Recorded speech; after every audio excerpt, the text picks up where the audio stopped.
Good morning and जय हिंद to everyone. तो हम अपनी पॉलिटी भारतीय राज्य व्यवस्था में हम मूल अधिकार को पढ़ रहे थे और मूल अधिकारों में हमने अनुच्छेद 21 तक की अपनी आर्टिकल्स को जो है देख लिया था। हम अपने अगले आर्टिकल 22 की ओर बढ़ते हैं, क्योंकि जैसे हमने अपनी लास्ट क्लास में चर्चा की थी कि राइट टू फ्रीडम, स्वतंत्रता के अधिकार में अनुच्छेद 19 से 22 तक के अनुच्छेद सम्मिलित हैं, जिसमें हमने अनुच्छेद 19, 20 और 21 को देख लिया था। और अब आज अनुच्छेद 22 को पढ़कर जो हमारा दूसरा मूल अधिकार है, स्वतंत्रता का अधिकार, वो जो है अब तक कंप्लीट हो जाएगा। तो अनुच्छेद 22 को समझना बड़ा जरूरी है, क्योंकि अनुच्छेद 22 जो है एक तरह से अनुच्छेद 21 का पूरक रूप है। अनुच्छेद 21 में हमने देखा कि वह प्राण और दैहिक स्वतंत्रता से के अधिकार की बात करता है, protection of life and physical liberty. तो हमने लास्ट क्लास में देखा कि लाइफ के अंतर्गत क्या क्या चीजें आती हैं और फिजिकल लिबर्टी के अंतर्गत क्या क्या अधिकार हमको मिले होंगे। तो जैसे हमने देखा कि किसी भी व्यक्ति को अनुच्छेद 22 के अनुसार उसके प्राण और दैहिक स्वतंत्रता से विधि के अनुसार ही वंचित किया जा सकेगा, यानी लॉ के अनुसार, बिना लॉ के या बिना किसी कानूनी तरीके से के बिना उसके प्राणों को उससे नहीं लिया जा सकता। तो अगर कोई व्यक्ति कोई सजा करता है, कोई अपराध करता है, तो उसकी एक विधिक प्रक्रिया होती है, उसकी एक कानूनी प्रक्रिया होती है, जिसके तहत पहले उस व्यक्ति के खिलाफ FIR लॉन्च होती है, फिर उसको गिरफ्तार किया जाता है और फिर जो है उसकी आगे की न्यायिक कार्रवाई चलती है। तो गिरफ्तार करने वाले व्यक्ति को अनुच्छेद 22 में किस प्रकार से संरक्षण दिया गया है, क्या क्या चीजें जिक्र की गई हैं, उसको हम अनुच्छेद 22 में समझते हैं। तो अनुच्छेद 22 बात करता है गिरफ्तारी एवं निरोध में संरक्षण। अनुच्छेद 22 बात करता है गिरफ्तारी एवं निरोध में संरक्षण, यानी कि protection against arrest and detention, protection against arrest and detention, protection against arrest and detention, यानी जो भी व्यक्ति जिसने कुछ अपराध किया होगा उसकी गिरफ्तारी से या निवारक निरोध के तहत जब उसको गिरफ्तार किया जाता है, तो दोनों में संरक्षण की बात है। अब देखिए, कोई व्यक्ति गिरफ्तार होगा तो गिरफ्तारी दो प्रकार की होती है। एक होती है सामान्य अपराध के लिए, यानी सामान्य दंड विधि के अधीन जो होती है, दूसरी होती है निवारक निरोध विधि के अधीन। ठीक, तो अनुच्छेद जो 22 है वो कुल 7 खंडों में विभाजित है। ठीक, कितने? कुल 7 खंडों में। आर्टिकल 22(1) से लेकर आर्टिकल 22(7) तक ये डिवाइड है। 22(1) to 22(7). और जैसे मैंने बोला कि कोई व्यक्ति अगर गिरफ्तार किया जाएगा तो वो दो प्रकार से गिरफ्तार किया जाएगा। पहला है, जिस व्यक्ति को गिरफ्तार किया जाएगा सामान्य दंड विधि के लिए। ठीक, इसको हम इंग्लिश में बोलते हैं प्यूनिटिव। बड़े ध्यान से समझिएगा, ये आपके हमारे सबके समझने के लिए जरूरी है, क्योंकि यही आपको एक कानूनी जानकारी प्रदान कराता है। ठीक, सामान्य दंड विधि के लिए, जिसको आप इंग्लिश में प्यूनिटिव बोलते हैं। दूसरी गिरफ्तारी जो होती है वो होती है निवारक निरोध के अधीन, निवारक निरोध के अधीन, जिसको हम इंग्लिश में प्रिवेंटिव बोलते हैं। समझते हैं दोनों चीजें होती क्या। तो देखिए, जब कोई व्यक्ति सामान्य दंड विधि के अधीन गिरफ्तार होता, तो इसका अगर हम बिल्कुल सरल तरीके में, तो यानी कि जो भी ये व्यक्ति कोई अपराध कर देता है, अपराध करने के बाद जब गिरफ्तारी होती है तो वो प्यूनिटिव होती है ना? किसी ने हत्या कर दी, किसी ने डकैती कर दी, किसी ने लूटमार कर दी, किसी ने किसी भी प्रकार का जघन्य अपराध कर दिया, तो वो क्या होगा? सामान्य दंड विधि के अधीन, है ना? सिंपल उसके तहत। यानी प्यूनिटिव में हमेशा, और सरल भाषा में अगर आप इसको समझ लें, जब कोई व्यक्ति अपराध कर देता है और अपराध करने के पश्चात जब उसकी गिरफ्तारी होती है तो वो प्यूनिटिव आती है। ठीक, और निवारक निरोध क्या होता है?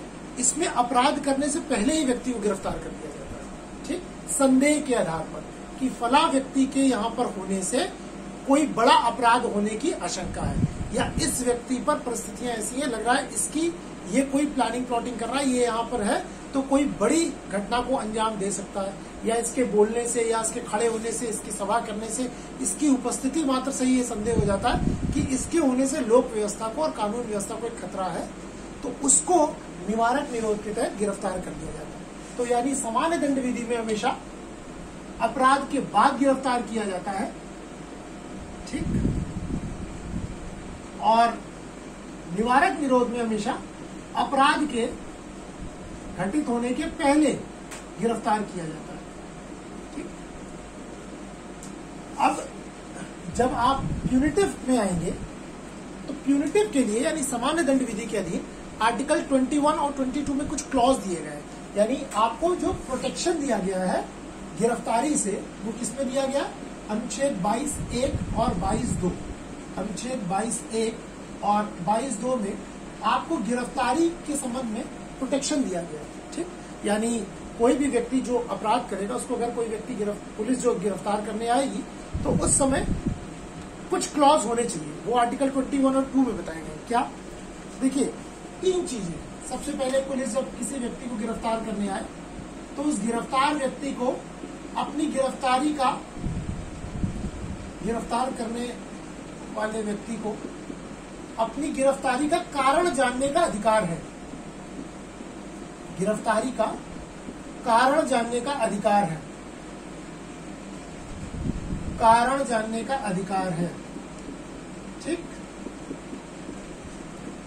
कारण जानने का अधिकार है ना, कि भाई हमें क्यों गिरफ्तार किया जा रहा है। सरल भाषा में इसको आप बोलते हैं वारंट।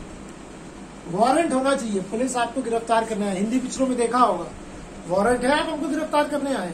वारंट का मतलब क्या होता है कि हाँ आपने ये क्राइम किया और हमको आज्ञा है कि आपको गिरफ्तार करना है। तो गिरफ्तार व्यक्ति को अपना कारण जानने का अधिकार है कि भाई हमें क्यों गिरफ्तार करने आए, ठीक, चलिए गिरफ्तार कर लिया गया, ठीक, आप वारंट लेकर आए, अपने कारण बताए कि आपको फला फला अपराध के लिए हमने गिरफ्तार किया। दूसरा प्रोटेक्शन क्या मिलता है, तो पहला तो प्रोटेक्शन ही हो गया, उसको अपना गिरफ्तारी का कारण जानने का अधिकार है। दूसरा है अगर उसको गिरफ्तार करके ले गए तो वो अपनी इच्छा कि जो भी उसके पसंद के जो अपने उसके अधिवक्ता है उनसे परामर्श करने का अधिकार है। तो लिख लीजिए अपने रुचि के अधिवक्ता से यानी अपने लॉयर से वो क्या कर सकता है, एडवाइस ले सकता है, डिस्कस कर सकता है, ये उसका राइट है, से परामर्श करने का अधिकार है ना। ये नहीं कि कोई व्यक्ति किसी भी प्रकार का कोई जो प्यूनिटिव में आएगा उसको आप गिरफ्तार करके ले गए हैं तो उसको अपने वकील से, अपने लॉयर से एडवाइस करने का, डिस्कस करने का राइट है, वो मिल सकता है, अपने उससे सारी बातें कर सकता है। और तीसरा, गिरफ्तार व्यक्ति को आपको 24 घंटे के भीतर मजिस्ट्रेट के भीतर मजिस्ट्रेट के समक्ष प्रस्तुत करना होगा। 24 घंटे के भीतर मजिस्ट्रेट के समक्ष जो है आपको प्रस्तुत करना होगा, गिरफ्तार व्यक्ति को प्रस्तुत करना होगा, ठीक। तो ये 3 राइट है इसमें अगर किसी व्यक्ति को प्यूनिटी के तहत गिरफ्तार कर रहे हैं। एक चीज याद रखिएगा, जो 24 घंटे की गिरफ्तारी की मैंने बात की है, इस 24 घंटे की गिरफ्तारी में आने जाने में जो मजिस्ट्रेट के समक्ष जो समय लगेगा उसको काउंट नहीं किया जाता। मानिए जैसे किसी व्यक्ति को पुलिस ने आज रात में 10 बजे गिरफ्तार कर लिया, अब उसको कल रात में 10 बजे तक मजिस्ट्रेट के समक्ष उपस्थित करना है, तो पुलिस हमेशा आखिरी के 9:30 बजे के आसपास निकलती है। क्यों? क्योंकि 9:30, 9:45 जितना भी समय 10-15 मिनट पहले निकले, क्योंकि रास्ते में जो आने जाने वाला समय है वो इस 24 घंटे में काउंट नहीं होता, ठीक। कि पता चले घर से थाने से निकले और रास्ते में बहुत ट्रैफिक मिल गया और ये 10:30 बजे पहुंचे, तो मजिस्ट्रेट बोले कि आपने तो भाई उसके राइट का उल्लंघन कर लिया, क्योंकि 10 बजे तक लाना था, आप 10:30 पे आए। तो बोलेंगे सर 9:30 बजे निकल गए थे हम अपने यहाँ से और जो है ट्रैफिक में फंस गए थे। तो ट्रैफिक में आने जाने वाला समय काउंट नहीं होता है, ठीक। आने जाने में या मजिस्ट्रेट के समक्ष प्रस्तुति में जो समय लगता है लाने ले जाने में, उसको नहीं गिना जाता, ठीक है। तो ये 3 क्लॉज आपको मिलते हैं 21 से 22 के बीच में, ठीक। अनुच्छेद 22(3) क्या बात करता है? अनुच्छेद 22(3) ये कहता है कि ये जो प्रोटेक्शंस दिए गए 3 प्रकार के गिरफ्तार करने वाले व्यक्ति को जो अपना कारण जानने का अधिकार है, परामर्श का वकील से, ये अनुच्छेद 22(3) में बताया गया कि कुछ निम्न परिस्थितियों में कुछ व्यक्तियों को नहीं दिया जाता, जैसे 2 कंडीशंस। आर्टिकल 22(3) में ये बात है, वो बोलता है अगर कोई अन्य देश का शत्रु हो, ठीक, यानी भारत से बाहर कोई हमारे शत्रु देश का शत्रु है, कोई और व्यक्ति अगर भारत में गिरफ्तार कर लिया जाता तो उसको ये सब नहीं बताया जाएगा, ठीक। अन्य देशी शत्रु को ये अधिकार नहीं मिलेगा, किसी अन्य देश का अगर शत्रु है वो, ठीक। दूसरा, अगर कोई व्यक्ति निवारक निरोध के तहत गिरफ्तार किया जाता है, अगर कोई व्यक्ति निवारक निरोध के तहत गिरफ्तार किया जा रहा है तो उसको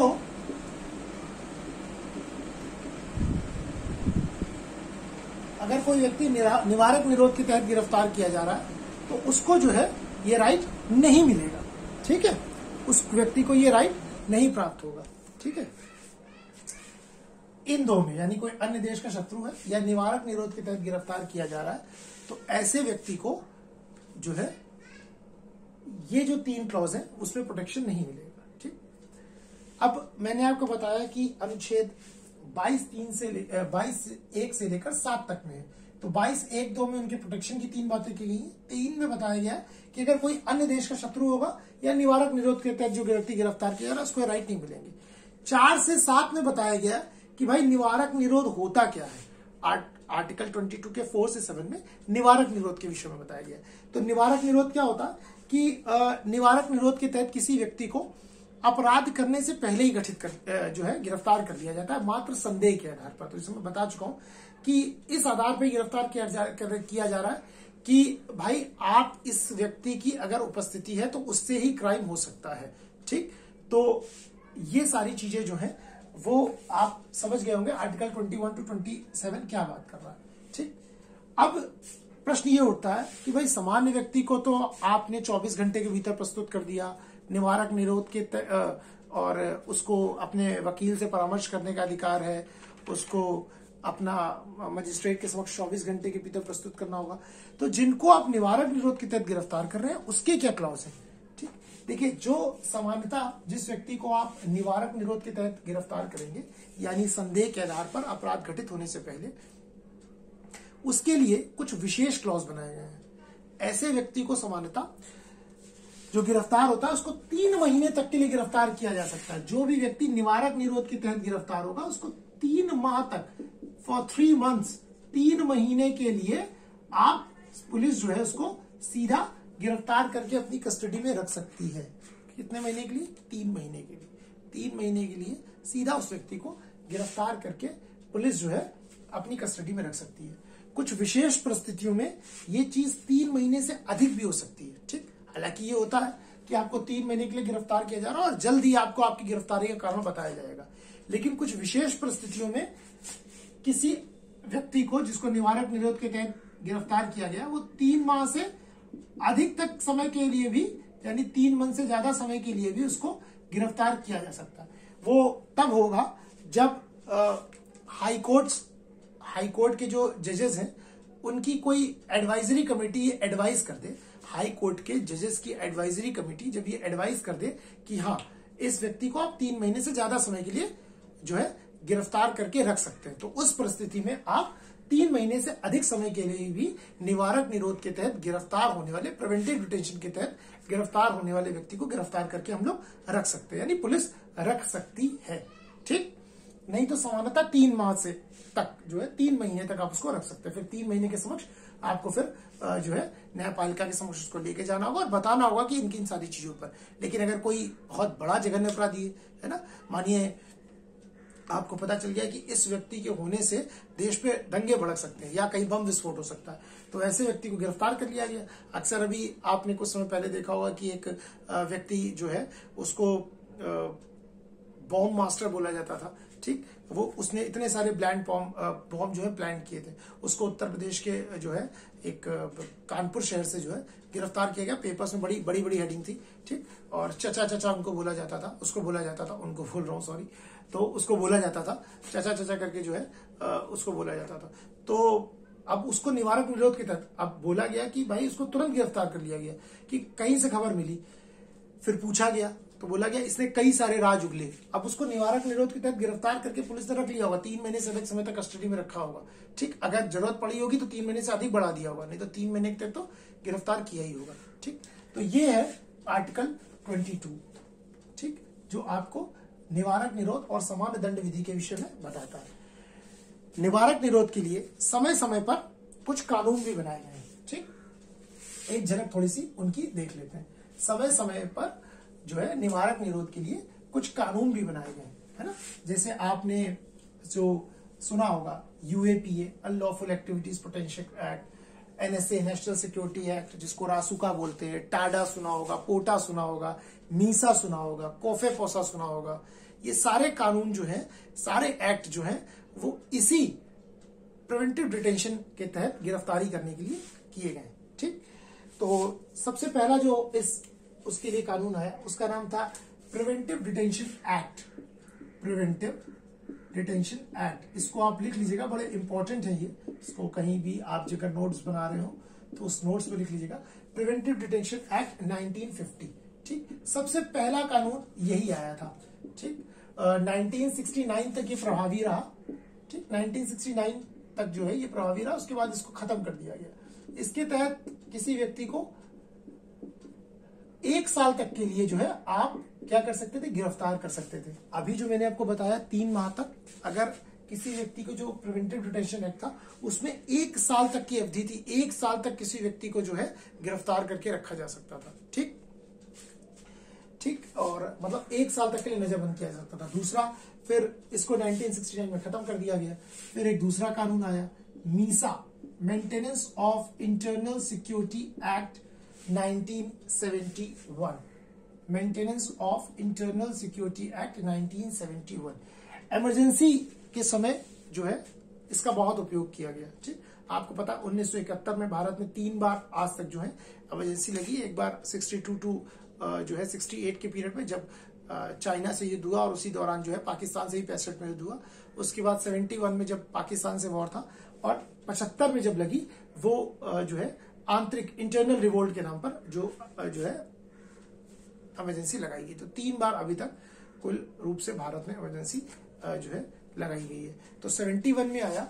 इसके समय में इमरजेंसी में किसी व्यक्ति को 21 महीने तक के लिए जो है गिरफ्तार या नजरबंद किया जा सकता था। किसके लिए? 21 माह तक के लिए, 21 मंथ तक के लिए जो है किसी व्यक्ति को गिरफ्तार किया जा सकता था।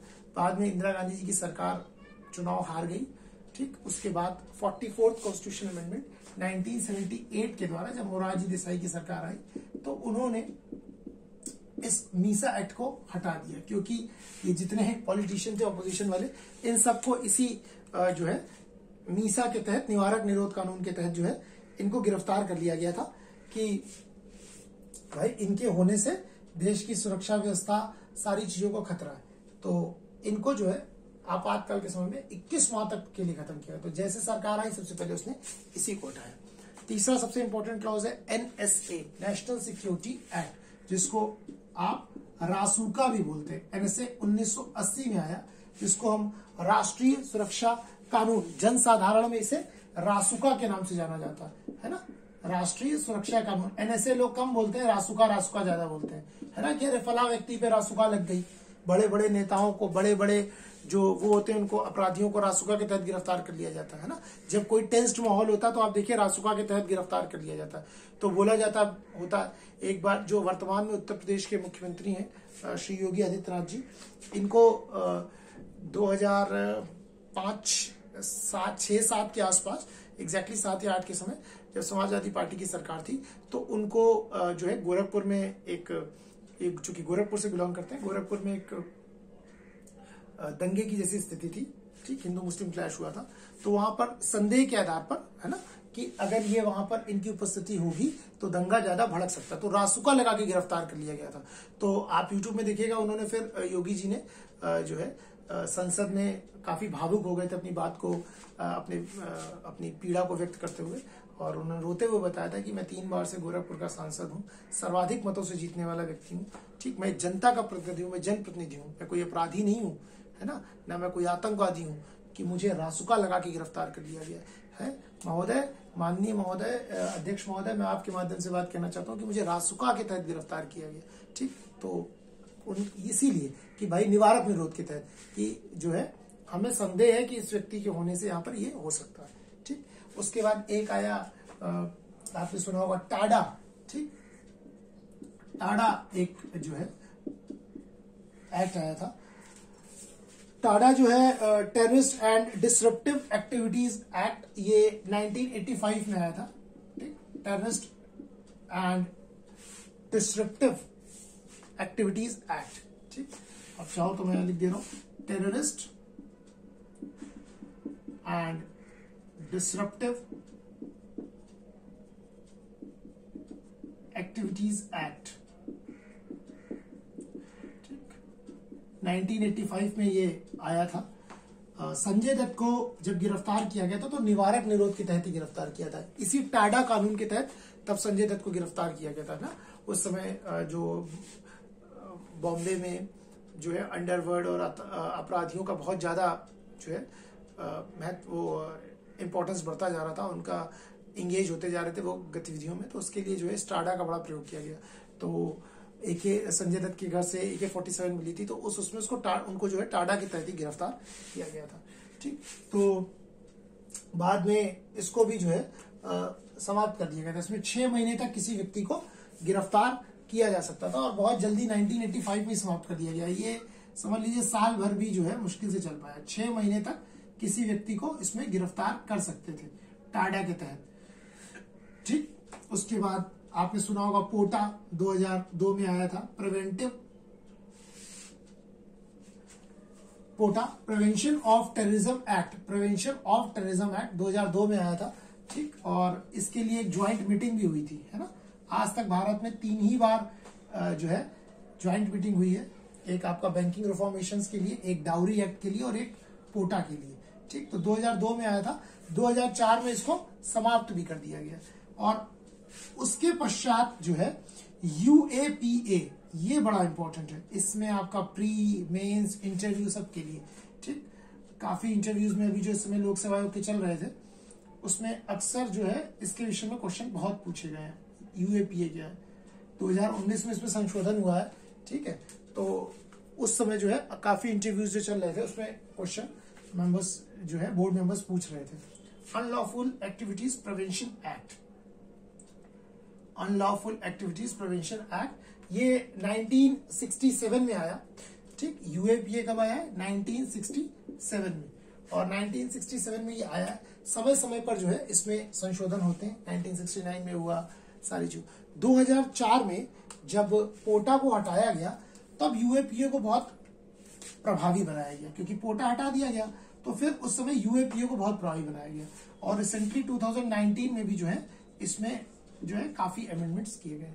तो ये कुछ कानून है जो आज तक बने हैं। आज अगर किसी व्यक्ति को निवारक निरोध के तहत गिरफ्तार किया जाता है, तो अगर कोई बहुत बड़ा टेररिस्ट ग्रुप का वो है ये है, तो फिर उसको UAPA के तहत, है ना, अनलॉफुल एक्टिविटीज, नहीं तो NSA। इस समय 2 चल रहे हैं, NSA और UAPA। इसके तहत जो है निवारक निरोध के तहत किसी व्यक्ति को गिरफ्तार कर लिया जाता है। ठीक, तो ये हो गया आपका पूरी तरह से अनुच्छेद 22, हमने पूरा डिटेल में समझा। और अब जो है आपका अनुच्छेद जो हमारा स्वतंत्रता का अधिकार जो हम लोग पढ़ रहे थे, राइट टू फ्रीडम, वो हमारा कंप्लीट हो गया। हम अपने अगले अनुच्छेद राइट अगेंस्ट एक्सप्लॉयटेशन, यानी कि शोषण के विरुद्ध अधिकार के प्रति आते हैं। ठीक, राइट अगेंस्ट एक्सप्लॉयटेशन, शोषण के विरुद्ध अधिकार, शोषण के विरुद्ध अधिकार, राइट अगेंस्ट एक्सप्लॉयटेशन। ठीक, शोषण के विरुद्ध अधिकार, राइट अगेंस्ट एक्सप्लॉयटेशन, शोषण के विरुद्ध अधिकार, right against exploitation, right against exploitation. ठीक, ये हमारा अगला जो है मूल अधिकार है। राइट अगेंस्ट एक्सप्लॉयटेशन, शोषण के विरुद्ध अधिकार। ठीक, आर्टिकल 23 और 24 का इसमें जिक्र किया गया है। अनुच्छेद 23 और 24 बहुत इंपॉर्टेंट आर्टिकल है, समझिएगा। मैंने आपको बताया था कि कुछ अनुच्छेद ऐसे हैं संविधान में जो मूल अधिकार ऐसे हैं। मूल अधिकार जनरली क्या होते हैं? जो राज्य भी आपसे छीन नहीं सकता, यानी आपको राज्य के विरुद्ध दिए जाते हैं। लेकिन कुछ मूल अधिकार ऐसे हैं जो कोई व्यक्ति भी आपसे नहीं छीन सकता, है ना, जो व्यक्ति के विरुद्ध भी दिए जाते हैं। जैसे अनुच्छेद 17 एबोलिशन ऑफ अनटचेबिलिटी, है ना, राज्य तो छोड़िए, कोई व्यक्ति भी आपसे छुआछूत के आधार पर डिस्क्रिमिनेट नहीं कर सकता। अगर किया तो उसने आपके फंडामेंटल राइट्स का वायलेशन किया है। और आर्टिकल 35 के तहत संसद को उस पर दंडनीय कानून बनाने का अधिकार है, और संसद ने बनाया भी है ना, हमने देखा। इसी प्रकार से राइट अगेंस्ट एक्सप्लॉयटेशन, अनुच्छेद 23 और 24 में भी यही चीज है। तो अनुच्छेद 23 क्या बात करता है? अनुच्छेद 23 आर्टिकल 23 मानव दुर्व्यापार, बलात् श्रम आदि के प्रतिषेध की बात करता है। ठीक, ह्यूमन ट्रैफिकिंग, फोर्स लेबर, इनकी बात करता है। ठीक, मानव दुर्व्यापार, ठीक, यानी कि किसी भी प्रकार से जो है वो किसी भी मनुष्य का दुर्व्यापार नहीं हो सकता। तो मानव दुर्व्यापार, बलात् श्रम यानी फोर्स लेबर पर प्रतिषेध की बात करता है, बलात् श्रम पर प्रतिषेध की बात करता है। मानव दुर्व्यापार, बलात् श्रम व प्रतिषेध जो है इस पर वो लगाता है। ठीक, मानव दुर्व्यापार, बलात् श्रम और प्रतिषेध लगाता है कि भाई किसी भी व्यक्ति का दुर्व्यापार, है ना, यानी कि गलत तरीके से खरीद फरोख्त नहीं हो सकती। किसी व्यक्ति से आप फोर्स लेबर नहीं करा सकते, जबरदस्ती काम नहीं करा सकते।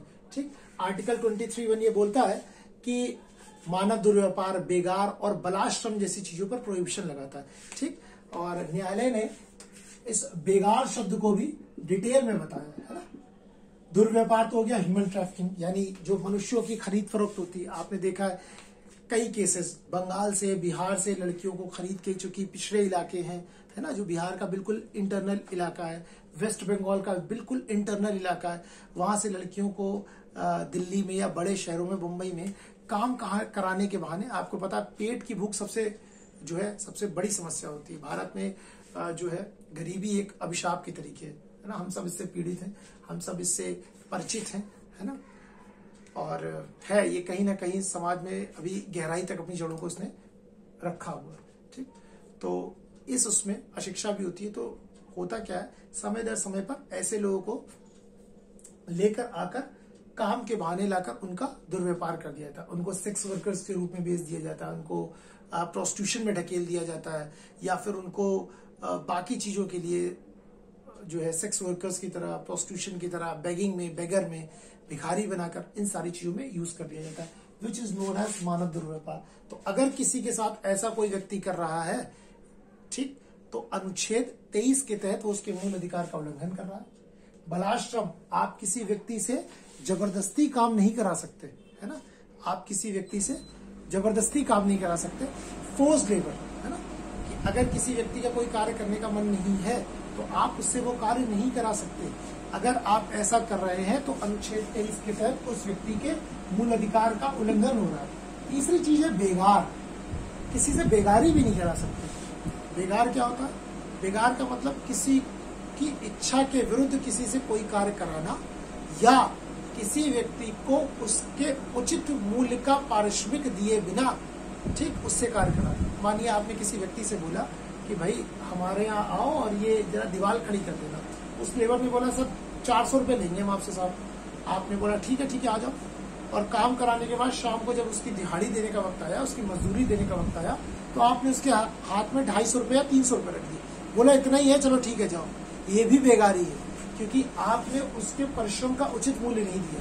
ठीक, या फिर किसी व्यक्ति को उसकी अनिच्छा के विरुद्ध उस कार्य में लगाना, ये भी अनुच्छेद 23 के तहत जो है वो प्रतिबंधित है। बलात् श्रम, फोर्स्ड लेबर, है ना, ह्यूमन ट्रैफिकिंग और फोर्स्ड लेबर और बेगार की बात हो रही है। तो ये सारी चीजें आर्टिकल 23 के तहत जो है वो क्या है,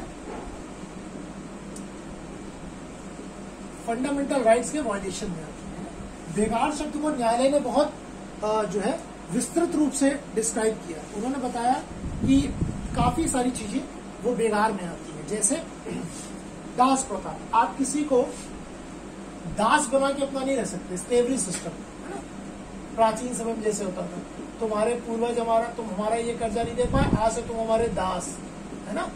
ये दास वास नहीं चलेगा। अगर आपने किसी को अपना दास बनाया कि चलो सारा वो करो, दास बना के रखा है। दास मतलब कौन होता था? जिनको वो सारे कार्य कर रहे हैं लेकिन उनको उनका उचित मूल्य नहीं मिल रहा।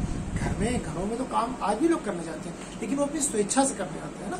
मानिए आपके हमारे घर में कोई गृह कार्य करने आ रहा हो, है ना, डस्टिंग के लिए आ रहा हो, साफ सफाई के लिए आ रहा हो, जो है बर्तन धोने के लिए आ रहा हो, ये सारी कार्य जो है अगर वो अपनी इच्छा से करने आ रहा है, उसने अपना बताया कि हमें काम पे रख लिया, आप उसका उचित मूल्य देते हैं। लेकिन अगर किसी व्यक्ति को आपने उसकी अनिच्छा के विरुद्ध अपने कार्य पे रखा, उसका मूल्य भी नहीं दे रहे हैं, ठीक, तो वो सारी चीजें क्या हो गई? वो दास जैसा हो जाता है। तो दास अगर आपने किसी को बनाया है तो वो क्या हो जाएगा? फंडामेंटल राइट्स का वायलेशन। बेगारी तो आप समझ ही रहे, यानी किसी को उसके परिश्रम का बिना उचित मूल्य दिए अगर आप काम करा रहे हैं तो वो भी गलत है। तीसरा है मनुष्य की वस्तुओं की भांति क्रय विक्रय, ठीक। अगर आपने किसी मनुष्य को एक सामान की तरह, ठीक, वस्तु की भांति अगर आपने उसका क्रय विक्रय किया, तो ये भी जो है फंडामेंटल राइट्स का आर्टिकल 23 का वायलेशन है ना। यानी मनुष्य कोई वस्तु थोड़ी ना है कि जो जब चाहिए खरीदी, जब चाहिए बेच दी, है ना। किसी को खरीद के लिया है, आज यूज हुआ, अब तो मेरे यूज के नहीं हो या नहीं हो, चलो जाओ, नहीं। किसी मनुष्य कोई वस्तु नहीं जो आप उसको खरीदे और बेचे। तो मनुष्य का खरीदना और बेचना वस्तु के प्रकार से ये भी जो है वो फंडामेंटल राइट्स का वायलेशन है। स्त्रियों और बच्चों का अनैतिक व्यापार, जो मैंने बताया है ना, स्त्रियों और बच्चों को काफी गलत चीजों में अक्सर सुनाई पड़ता है। हरियाणा में चूंकि सेक्स रेशियो बहुत कम है, तो वहां पर बंगाल और बिहार से महिलाओं को लाके विवाह के उससे जो है भेज दिया जाता। 3-3, 4 भाई होते हैं, उनके बीच में एक ही महिला होती है, तो एक तरह से उनको सिर्फ जो है बच्चा पैदा करने की एक मशीन के रूप में जो है प्रयोग किया गया। तो ये भी एक अनैतिक व्यापार। आप लाके किसी को भेज थोड़े ना सकते हैं, है ना। स्त्रियों का, बच्चों को जो है चाइल्ड सेक्स वर्कर्स में यूज कर लिया, बेच दिया जाता है, प्रोस्टिट्यूशन में, या फिर उनको जो है बेगिंग। एक पिक्चर आई थी ट्रैफिक सिग्नल करके, मधुर भंडारकर की, उसमें उन्होंने समस्या को बड़े उससे दिखाया कि जो रोड पे रहने वाले जो भीख मांगते हैं, भिखारी होते हैं, बेगर्स जो होते हैं, क्या होता है, कैसे आते हैं, कहाँ से सारी चीजें। अक्सर हम लोग पेपर में, न्यूज़पेपर में ऐसी कहानियों को या ऐसे केसेस को देखते रहते हैं। और लास्ट है बंधुआ मजदूरी। किसी व्यक्ति ने आपसे या उसके किसी ने कर्जा लिया है, अगर वो अपना कर्ज दे नहीं पा रहा है, तो आप उसको अपना बंधुआ मजदूर नहीं बना लेंगे कि भाई तुमको हमने पैसा दिया था, तुम कर्ज नहीं चुका पा रहे हो, आज से तुम हमारे मजदूर हो, चलो घर में आके सारे कार्य करो। ये भी नहीं हो सकता। ये सब आर्टिकल 23 के तहत जो है वो क्या है? फंडामेंटल राइट का वायलेशन इसको माना जाएगा। और अनुच्छेद 17 की तरह अनुच्छेद 23 के लिए भी सरकार ने कानून बनाया है कि कोई व्यक्ति अगर किसी व्यक्ति का इन सारी चीजों में प्रयोग करता है, उसका दुर्व्यापार करता है, उसे फोर्स लेबर कराता है, उससे बेगारी कराता है, उसको दास बनाता है, या ये सारी चीजें अगर करता है, तो उसको बंधुआ मजदूर प्रणाली उन्मूलन 1976 के तहत सजा दी जाएगी। बंधुआ, पार्लियामेंट ने इसके ऊपर कानून बनाया हुआ, बंधुआ मजदूरी उन्मूलन कानून, force labour abolition act 1976, force labour abolition act के तहत जो है 1976 के तहत उसको सजा दी जाएगी। और महिलाओं के लिए और बच्चों के लिए अलग से कानून बना है। ये तो अगर किसी व्यक्ति से आप ऐसा कर रहे हैं, किसी भी उससे बंधुआ मजदूर बना रहे हैं, और महिलाओं और बच्चों का अगर आपने गलत ढंग से अनैतिक व्यापार किया, तो उसके लिए भी 1986 में एक कानून है, महिला एवं बाल अनैतिक व्यापार कानून 1986। अगर किसी भी बच्चे और महिला का गलत ढंग से कोई भी व्यापार किया गया, खरीदा बेचा गया, ट्रैफिकिंग में लेकर आए, तो 1986 के क्लॉज के तहत आप जो है दंडनीय अपराध है इसके, ठीक। इसके तहत क्या है? दंडनीय अपराध, ठीक। और आर्टिकल जो है 23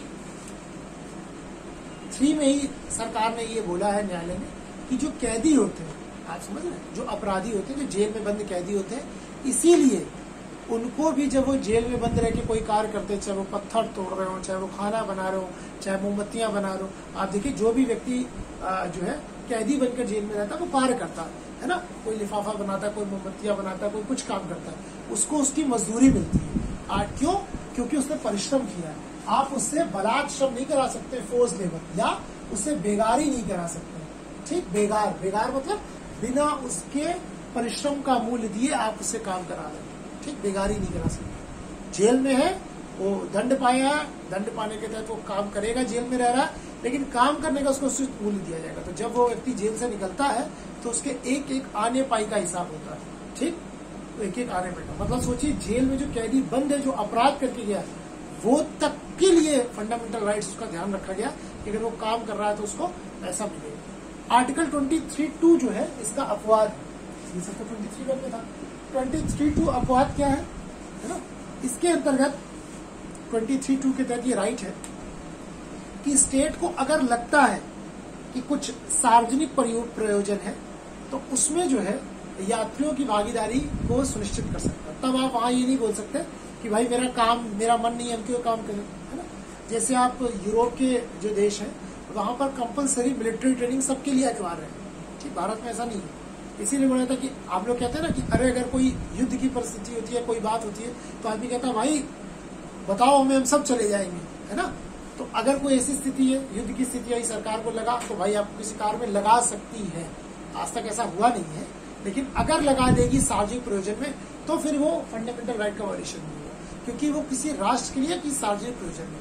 जैसे इसमें पेंडेमिक का दौर चल रहा है, कोरोना पेंडेमिक का, तो अक्सर सरकार जो है कहती है कि अगर कोई लोग चाहे तो सरकार पूछती है, तो लोग कितने लोग जाकर जो है प्रशासन का सहयोग करते हैं, कितने लोग आप देखिए एक निरंकारी समुदाय वाले हैं। ठीक, उनको मैंने देखा कि वो ग्रे कलर का ड्रेस होता है, उनका वर्दी टाइप का होता, और वो लोग जो है जब उनका सत्संग हो रहा होता तो वो रोड पर, चौराहों पर खड़े होकर पूरा ट्रैफिक को कंट्रोल करते हैं। ठीक, वो अपनी इच्छा से आ रहे हैं। लेकिन अगर कोई ऐसा सार्वजनिक प्रयोजन है तो सरकार चाहे तो किसी व्यक्ति को उस कार्य में लगा सकती है, तब इसको आर्टिकल 23 का वायलेशन नहीं माना जाएगा। लेकिन इसके इतर अगर ये सारी चीजें हैं 23(1) के तहत, तो इसको जो है इसका वायलेशन माना जाएगा। ठीक, जो सुप्रीम कोर्ट ने सोची, जो कैदियों को जो हक दिया था, वो एक केस था दीना वर्सेस यूनियन 1983 का केस था। उसमें सुप्रीम कोर्ट ने जजमेंट दिया था दीना वर्सेस यूनियन के केस में कि भाई मजदूरों, जो कैदी हैं, उनको भी मजदूरी पाने का हक है। ठीक, इसी के तहत अब अपने अगले अनुच्छेद की तरफ बढ़ते हैं। आर्टिकल 24, ठीक, अनुच्छेद 23 में राइट अगेंस्ट एक्सप्लॉयटेशन में 2 है, आर्टिकल 23 जिसको हमने देख लिया। अब आते हैं अनुच्छेद 24। अनुच्छेद 24 जो है वो 14 वर्ष से कम उम्र के बच्चों को काम करने पर प्रतिबंध की बात करता है। आर्टिकल 24 क्या बात करता है? वो 14 वर्ष से कम उम्र के बच्चों की, 14 वर्ष से कम आयु के बच्चों के काम पर प्रतिषेध की बात करता है। स्टार्टिंग में जब ये आर्टिकल इंट्रोड्यूस हुआ 1950 में, जब संविधान लागू हुआ, ठीक, तब इसमें 14 वर्ष से कम आयु के बच्चों का सिर्फ जोखिम भरे कार्यों में आप प्रयोग नहीं कर सकते। इसमें जोखिम भरे, बाकी कार्यों में 14 वर्ष से जो है कम उम्र के बच्चों को लगाया जा सकता था, लेकिन जोखिम भरे कार्यों में नहीं। जोखिम भरे कार्य क्या होगा? जैसे मानिए आप किसी बच्चे को पटाखा फैक्ट्री में नहीं लगा सकते, क्योंकि वो रिस्क की बात है, हो सकता है विस्फोट हो जाए, बच्चा छोटा है, काम को ना समझ पाए। ठीक है, सेफ्टी मैच बॉक्स जहाँ बनते हैं, जहाँ पर केमिकल्स का प्रयोग होता है, ठीक, जहाँ पर फार्मास्यूटिकल्स कंपनी है, जहाँ पर जो है केमिकल्स का प्रयोग होता है, सारी चीजें ऐसी जगहों पर जो है ये था अनुच्छेद 24 के तहत कि 14 वर्ष से कम उम्र के बच्चों को इन जोखिमपूर्ण कार्यों में नहीं लगाएंगे। पटाखा फैक्ट्री में, माचिस बनाने की फैक्ट्री में, केमिकल्स की फैक्ट्री में, ठीक है, फार्मास्यूटिकल्स की कंपनी में, यहाँ पर नहीं लगा सकते, बाकी जगह पर लगा सकते हैं। लेकिन 1986 में एक एक्ट आया, बाल श्रम प्रतिषेध एवं नियमन अधिनियम, बाल श्रम चाइल्ड लेबर एबोलिशन एक्ट, बाल श्रम प्रतिषेध अधिनियम, child labour abolition act 1986, child labour abolition act 1986। इसमें एक क्लॉज आया कि भाई 14 वर्ष से कम आयु के बच्चों को किसी भी प्रकार के कार्य में नहीं लगाया जाएगा। ठीक, 14 वर्ष से कम आयु के बच्चे को किसी भी कार्य में नहीं लगाया जाएगा। यहाँ तक कि घर में जो झाड़ू पोछा, होटल, किसी भी कार्य में नहीं लगाया जाएगा। ठीक, तो जब आया था अनुच्छेद तब उसने बात की कि सिर्फ जोखिम भरे कार्यों में नहीं लगाओगे, लेकिन 1986 में एक्ट आया चाइल्ड लेबर एबोलिशन एक्ट, उसमें बोला गया कि किसी भी प्रकार के कार्य में नहीं लगा सकते। इवन होटल रेस्टोरेंट्स में जो वो चाय ला के देते हैं, शॉप में जो काम करता है, किसी भी प्रकार के काम में आप नहीं लगा सकते। 1986 में कानून आया, पारित हो गया, लेकिन आप इस देश की विडंबना सोचिए, इस कानून को, इतने महत्वपूर्ण कानून को लागू होने में कितने साल लग गए? 20 साल। और 2006 में इस कानून को इम्प्लीमेंट किया गया।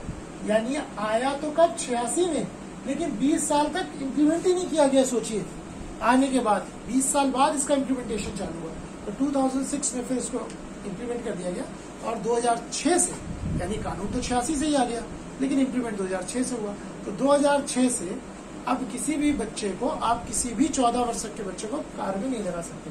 अगर कोई लगाता है तो अनुच्छेद 24 के तहत वो उसके मूल अधिकार का उल्लंघन करता है, और चाइल्ड लेबर एबोलिशन एक्ट के तहत उस व्यक्ति को सजा हो सकती है। कितनी?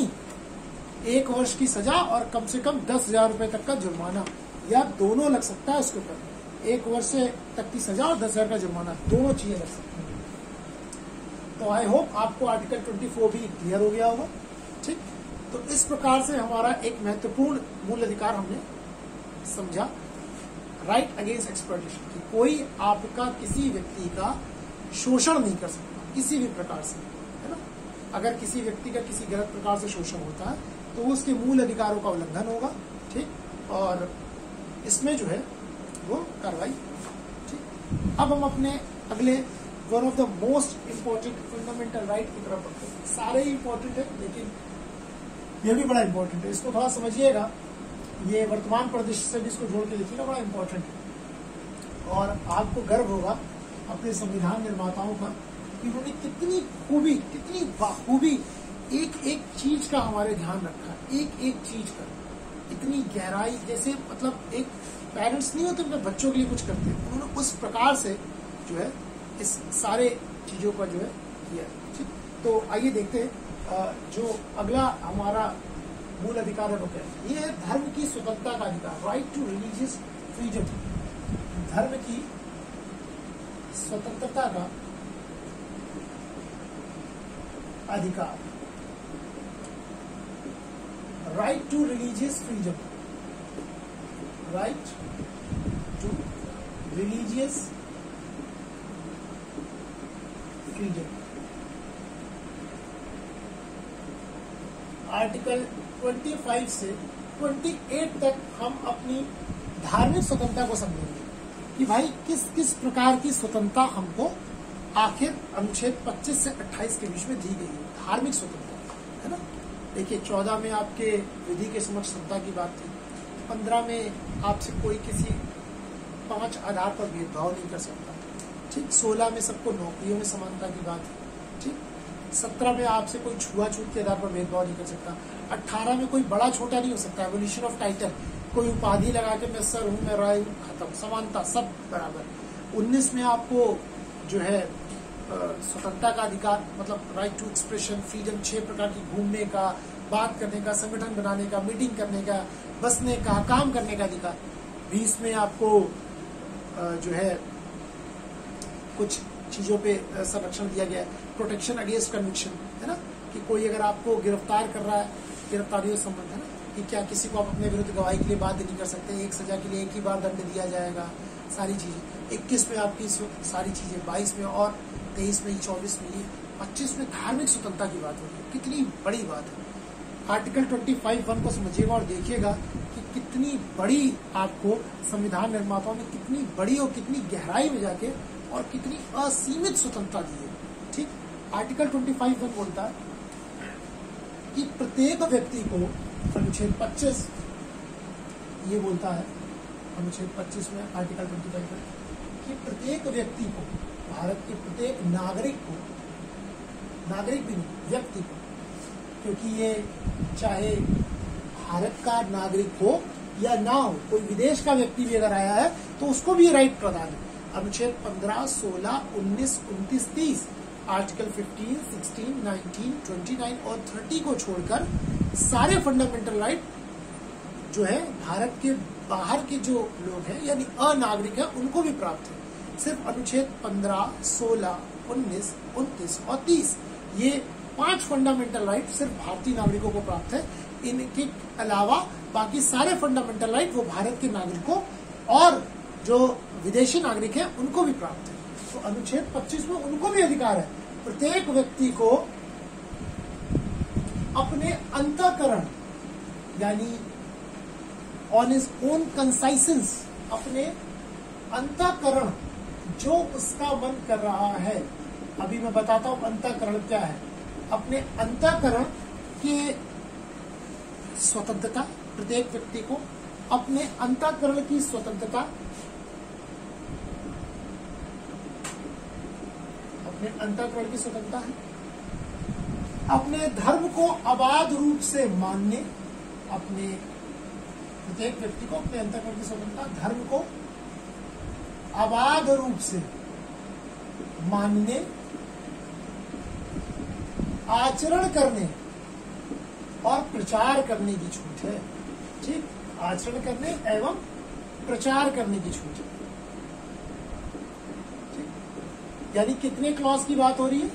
सबसे पहले अंतःकरण, इसको देखेंगे, फिर धर्म को अबाध रूप से मानने, आचरण करने और प्रचार करने की छूट है। ठीक, 4 चीजों की बात हो रही है आर्टिकल 25 पर। सबसे पहला है अंतःकरण की स्वतंत्रता। अंतःकरण की स्वतंत्रता का अर्थ ये है on your own conscience, freedom of your own conscience, यानी जैसा किसी व्यक्ति का मन करे वो अपने आराध्य से उस प्रकार के संबंध स्थापित कर सकता है। सोचिए, यानी जरूरी नहीं है, जैसे मानिए फॉर एग्जाम्पल आपका जैसा मन करे आप अपने आराध्य से, यानी आराध्य मतलब जिसकी आप पूजा करते हैं, आप उसके साथ संबंध स्थापित कर सकते हैं। फॉर एग्जाम्पल भगवान कृष्ण को आपने देखा होगा।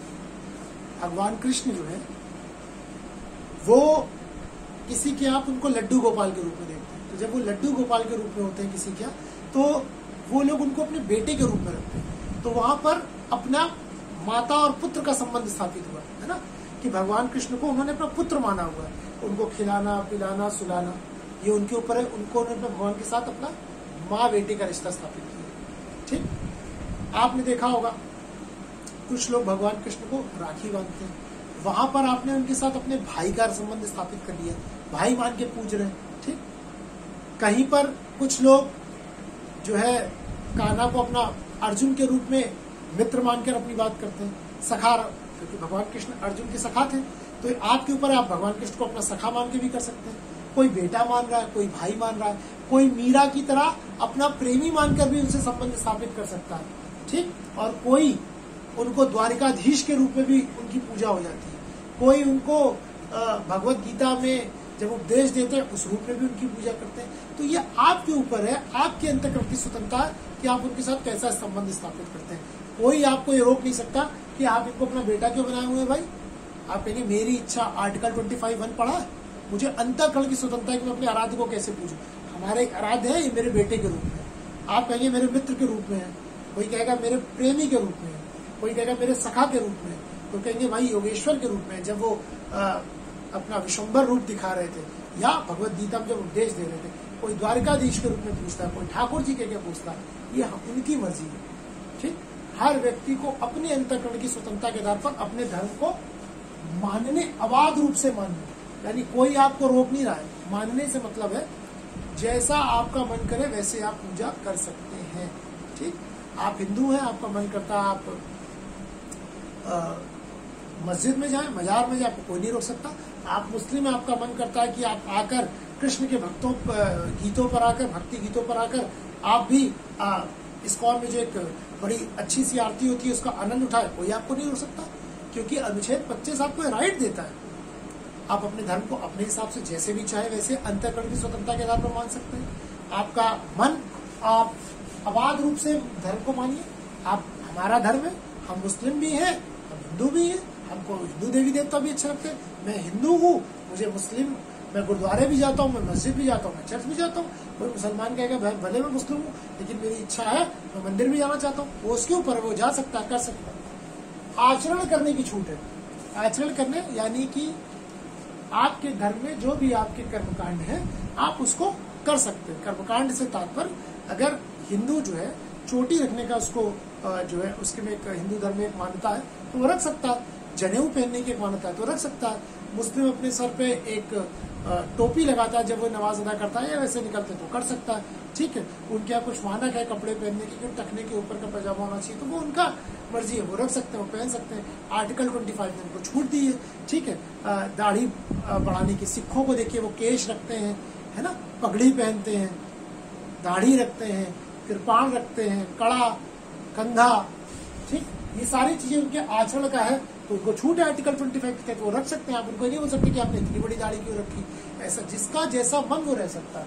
और प्रचार करने की छूट है। आपको अपने धर्म की अच्छाइयों को दूसरे लोगों के बीच में जाकर बताने की भी छूट है। आप अपने धर्म का प्रचार कर सकते हैं, लेकिन आर्टिकल 25 ये कहता है कि आपको प्रचार करने की तो छूट है, लेकिन आपको कन्वर्जन, धर्मांतरण कराने की छूट नहीं है। आप किसी व्यक्ति का कन्वर्जन नहीं करा सकते।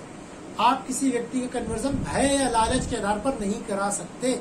अगर आप भय या लालच के आधार पर कन्वर्जन करा रहे हैं तो फिर ये अपराध है।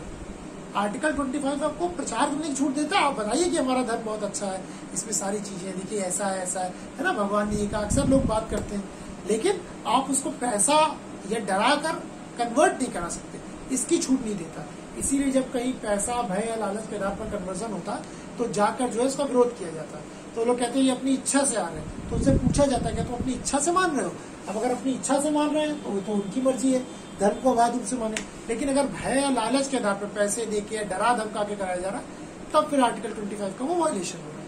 आर्टिकल 25(2) में ये बात की गई है कि भाई ये राइट तो आपको है, लेकिन अगर सरकार चाहेगी तो 3 आधार पर, 25(2) में लिखा है 3, एक तो वही आपका लोक व्यवस्था, पब्लिक ऑर्डर,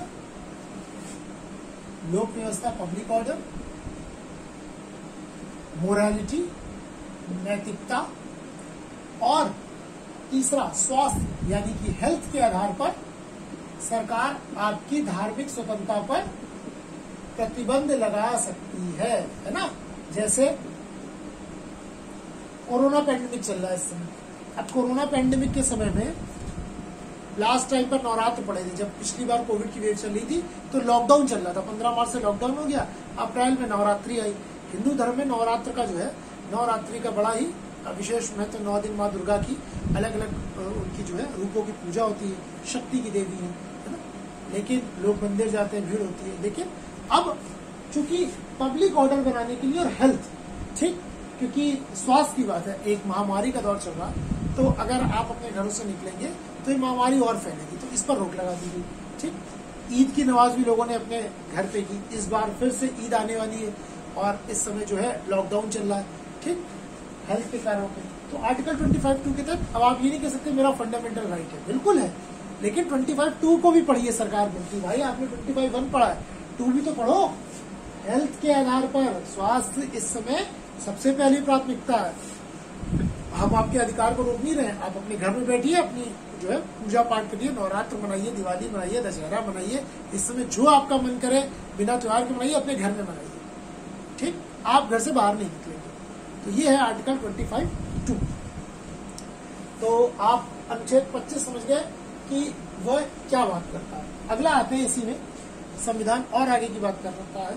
वो कहता है धार्मिक कार्यों के प्रबंध की स्वतंत्रता।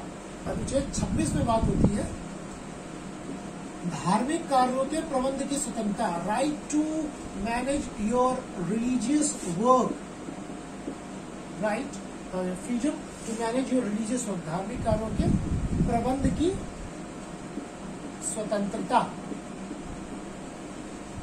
ठीक, स्वतंत्रता, ठीक।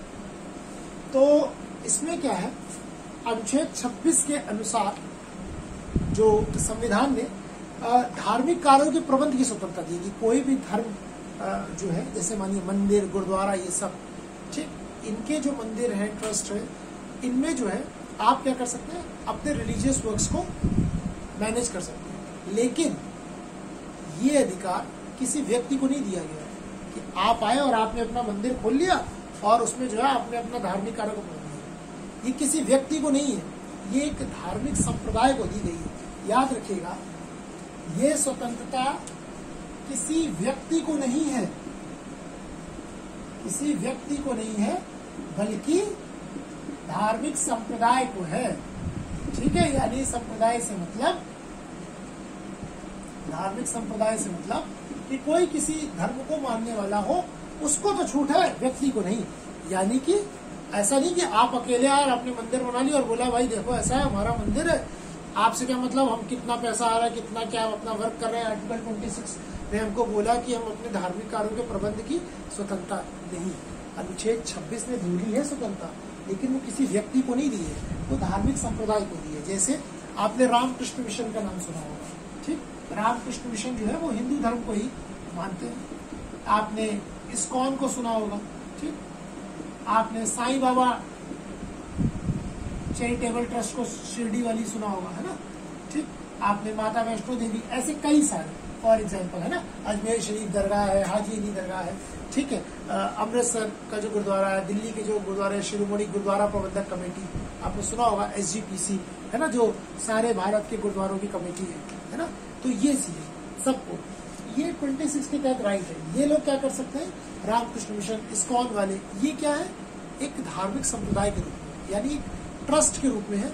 इनको ये राइट दिया गया कि भाई आप जो है अपने रिलीजियस वर्क्स को मैनेज कर सकते हैं, लेकिन कोई व्यक्ति, सिंगल व्यक्ति को यह अधिकार नहीं कि वो अपने धार्मिक कार्यों को प्रबंध करे। ये संप्रदाय को दिया। इस्कॉन एक ट्रस्ट है ना, हिंदू धर्म को मानने लिए भगवान कृष्ण की पूजा होती है, तो उसके लिए बना है ना, ठीक। साईं बाबा ट्रस्ट है, भगवान साईं बाबा के लिए बना है, उनको अपना वर्क करने का। तिरुपति बालाजी वालों का है, अजमेर शरीफ है ना, और हाजी अली की दरगाह है, ऐसे ही गुरुद्वारे हैं, है ना, उनकी अपनी होता है, वो अपने कर सकते हैं। लेकिन कोई व्यक्ति अपना मंदिर और गुरुद्वारा या मस्जिद खोल के बैठ जाए और करे, उसको स्वतंत्रता नहीं। इसी प्रकार संसद द्वारा बनाए गए किसी संस्थान को कोई भी धार्मिक कार्य करने की स्वतंत्रता नहीं। जैसे संसद ने मानिए अलीगढ़ मुस्लिम यूनिवर्सिटी की स्थापना की, तो अलीगढ़ मुस्लिम यूनिवर्सिटी कोई अपना जो है अंदर मस्जिद बना ले और बोले कि हम इसका मैनेजमेंट करेंगे, तो वो अधिकार उसको नहीं। ठीक, तो ये हो गया अनुच्छेद 26। अगला आते हैं अनुच्छेद 27 की। ठीक, आर्टिकल 27 क्या है? अनुच्छेद 27 धार्मिक कर में अभिवृद्धि से पर रोक लगाता है। वो कहता है कि किसी एक धर्म की अभिवृद्धि के लिए कोई भी कर नहीं लगाया जा सकता या खर्च नहीं किया जा सकता। तो अनुच्छेद 27 क्या बोलता है? Freedom to tax for religious promotion, freedom to tax for religion freedom, article 27, freedom to tax for religious promotion,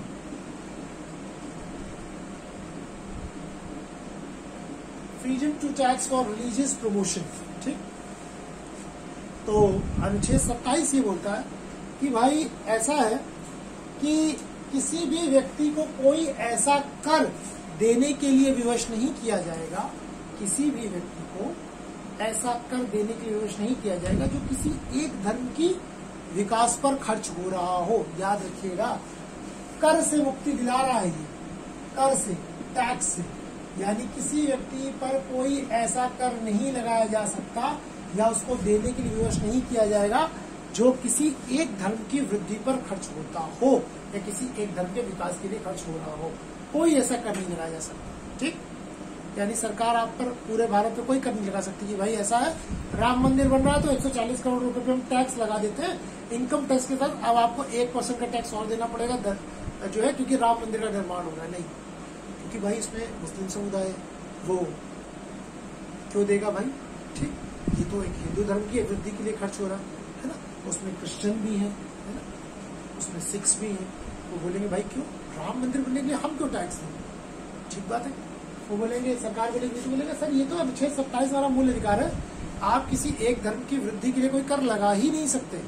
ठीक, इसीलिए हज सब्सिडी का बहुत विरोध होता था अनुच्छेद 27 के अंतर्गत, क्योंकि बोला जाता जो सब्सिडी दी जा रही है वो जनता के पैसे से दी जा रही है, और जनता के पैसे से जो सब्सिडी दी जा रही है भाई पैसा तो सब लोग ले रहे हैं, पर हज पे यात्रा पे तो एक जो है हमारे मुस्लिम भाई ही जाते हैं। ठीक, तो आप अनुच्छेद 27 का ये मूल अधिकार का उल्लंघन है, क्योंकि वो जो टैक्स से पैसा आया उसके तहत आप सब्सिडी दे रहे हो और वो एक धार्मिक कर पे वो हो रहा है। इसलिए जो है अब हज सब्सिडी पे जब हुआ तो उसको जो है अब एकदम ना के बराबर खत्म की स्थिति में।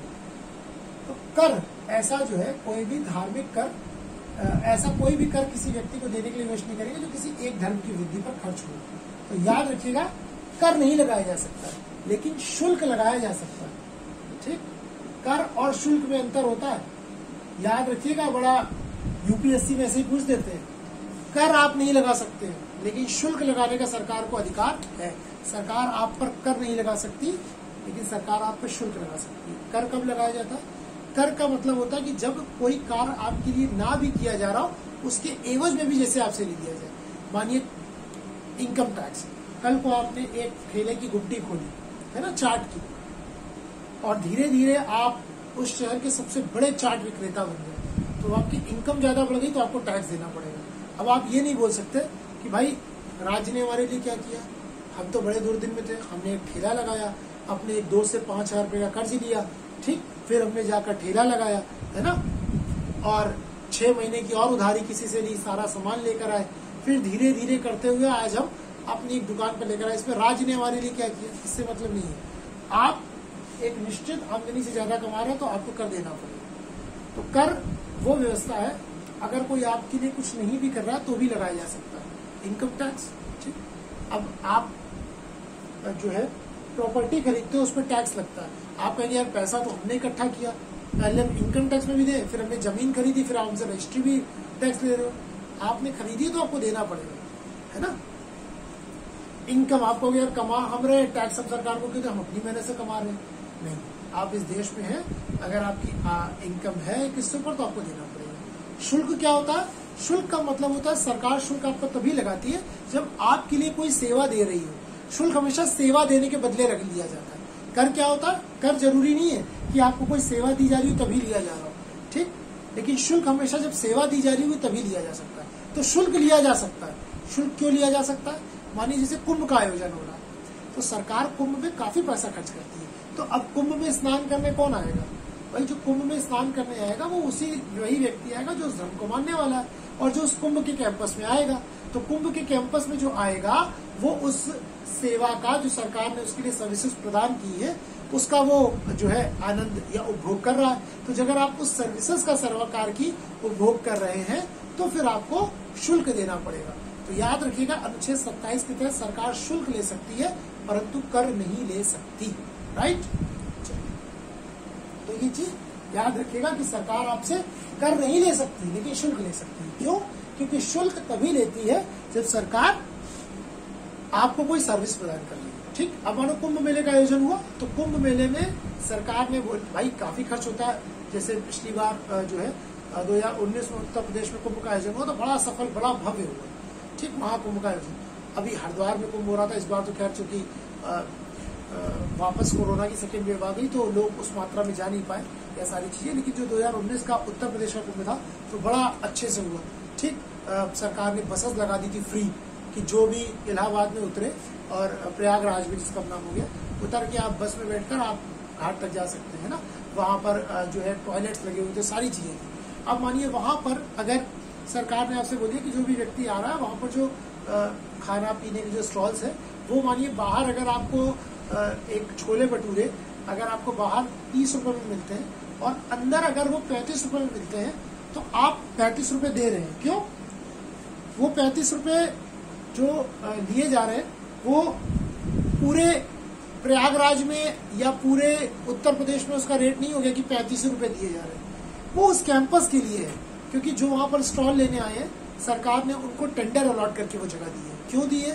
क्योंकि सरकार ने, और टेंडर थोड़ा महंगे पे जाता है, क्योंकि सरकार ने उस पूरे एरिया पे काफी पैसा खर्च किया, तो कैसे लेगी? इनसे लेगी। अब जो टेंडर का पैसा ज्यादा देगा वो आपसे 2 रुपए ज्यादा भी लेगा, क्योंकि वो सामान ला रहा है, अंदर लाके बेच रहा है, उसने भी सरकार को पैसा दिया है ना।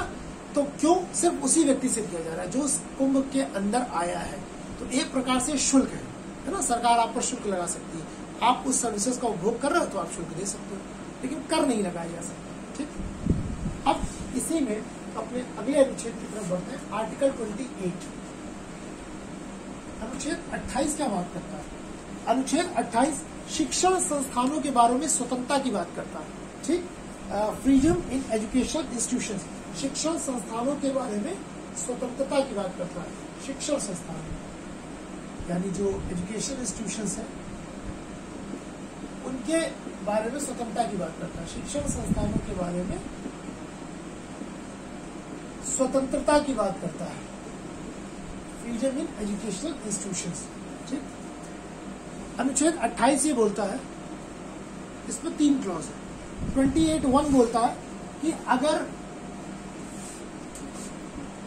कोई विद्यालय जो राज्य निधि से यानी स्टेट फंड से चलाया जा रहा है, राज्य निधि से पोषित किसी शिक्षण संस्थान में कोई धार्मिक शिक्षा नहीं दी जाएगी। यानी जो विद्यालय स्टेट फंड से पोषित है वहां पर कोई धार्मिक शिक्षा नहीं दी जाएगी। ठीक, 28(1) बोल रहा है कि अगर सरकार यानी राज्य अगर किसी कॉलेज को पैसा दे रहा है तो कोई धार्मिक शिक्षा वहां पर नहीं दी जा सकती। ठीक, यानी जितने गवर्नमेंट इंस्टीट्यूशंस हैं सारे हैं, वहां पर कोई भी रिलीजियस प्रीचिंग्स धार्मिक शिक्षा नहीं दी जा सकती। ठीक, जो भी आप देखते हैं गवर्नमेंट के इंटर कॉलेज हैं, प्राइमरी कॉलेज हैं, वहां पर कोई भी धार्मिक शिक्षा नहीं दी जा सकती। आर्टिकल 28(1) ये बोलता है। 28(2) लेकिन इसका अपवाद है। वो बोलता है कि 28(2) जो है वो 28(1) का अपवाद है। अक्सर हम लोग देखते हैं कि पहला आर्टिकल कुछ बोलता है, ठीक, उसके बाद इसका कॉन्ट्राडिक्टरी आर्टिकल आ जाता है। 28(2) बोलता है कि यदि कोई शिक्षण संस्थान एजुकेशनल इंस्टीट्यूशन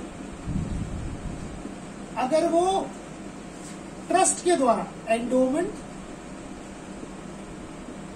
एंडोमेंट और ट्रस्ट यानी कि किसी विन्यास या न्यास के द्वारा यानी किसी ट्रस्ट के द्वारा अगर वो स्थापित किया गया है, ठीक, एंडोमेंट यानी विन्यास और ट्रस्ट यानी न्यास के द्वारा अगर वो स्थापित किया गया है और वहां पर अगर धार्मिक शिक्षा उनको देना लगता है तो फिर वो धार्मिक शिक्षा प्रदान कर सकते हैं। यानी कि अगर कोई एजुकेशन इंस्टीट्यूशन शिक्षा संस्थान ट्रस्ट के तहत स्थापित हो रहा है और वहां पर अगर धार्मिक शिक्षा देना उनके लिए अनिवार्य है तो फिर वो दे सकते हैं, लेकिन किसमें? जहां पर वो ट्रस्ट के द्वारा हो, है ना। मान लीजिए जो सरस्वती विद्या मंदिर ट्रस्ट है, वहां पर देखिए जो है अगर वो उनको लगता है शिशु मंदिर और यहाँ पर जो राष्ट्रीय स्वयंसेवक संघ या फिर कोई रामकृष्ण मिशन चैरिटेबल ट्रस्ट अगर कोई विश्वविद्यालय खोले और उसको लगे कि भाई हमको जो है वेदों का पाठ कराना अपने बच्चों को, है ना, जैसे भारतीय विद्यापीठ या गुरुकुल के जो वहां पर है, उनको अगर लगता है चूंकि वो ट्रस्ट के तहत अगर स्थापित हुए हैं तो अगर उन्हें लगता है कि हमको धार्मिक शिक्षा देना अनिवार्य है तो वो लोग धार्मिक शिक्षा दे सकते हैं। लेकिन 28(1) के तहत यानी जो गवर्नमेंट कॉलेज है जहां पर स्टेट फंडिंग कर रहा है वहां पर कोई धार्मिक शिक्षा नहीं दी जा सकती। इसी प्रकार आर्टिकल 28(3) जो है ये प्रावधान करता है कि स्टेट फंड वाले किसी भी कॉलेज में या किसी भी स्कूल में, किसी भी शिक्षण संस्थान में, स्टेट फंड के किसी शिक्षण संस्थान में, एजुकेशन इंस्टीट्यूशन में किसी भी व्यक्ति को धार्मिक उपासना में खड़े होने के लिए या मानने के लिए बाध्य नहीं किया जा सकता। यानी मानिए अगर कोई सरकार द्वारा स्थापित जो है स्कूल या कॉलेज है ना, और वहां पर मानिए उपासना का मतलब होता है प्रेयर, है ना। जब हम लोग सब विद्यालय में होते थे, जब पढ़ाई स्टार्ट होती है इससे पहले हम लोग प्रेयर करते हैं, है ना। अब मानिए प्रेयर में जैसे कई विद्यालयों में है, हे शारदे माँ अज्ञानता से हमें तार दे माँ, एक ये कॉमन है हर इसमें जो होती है। ठीक, तो अगर मानिए किसी सरकारी विद्यालय में ये प्रेयर हो रही है कि हे शारदे माँ, हे शारदे माँ अज्ञानता से हमें तार दे माँ, तो अब मानिए वहाँ पे कोई मुस्लिम समुदाय के बच्चे, तो वो तो चूंकि माँ शारदा को जो है पूजा नहीं कर सकते, उनके आगे अपनी मान्यताएं हैं।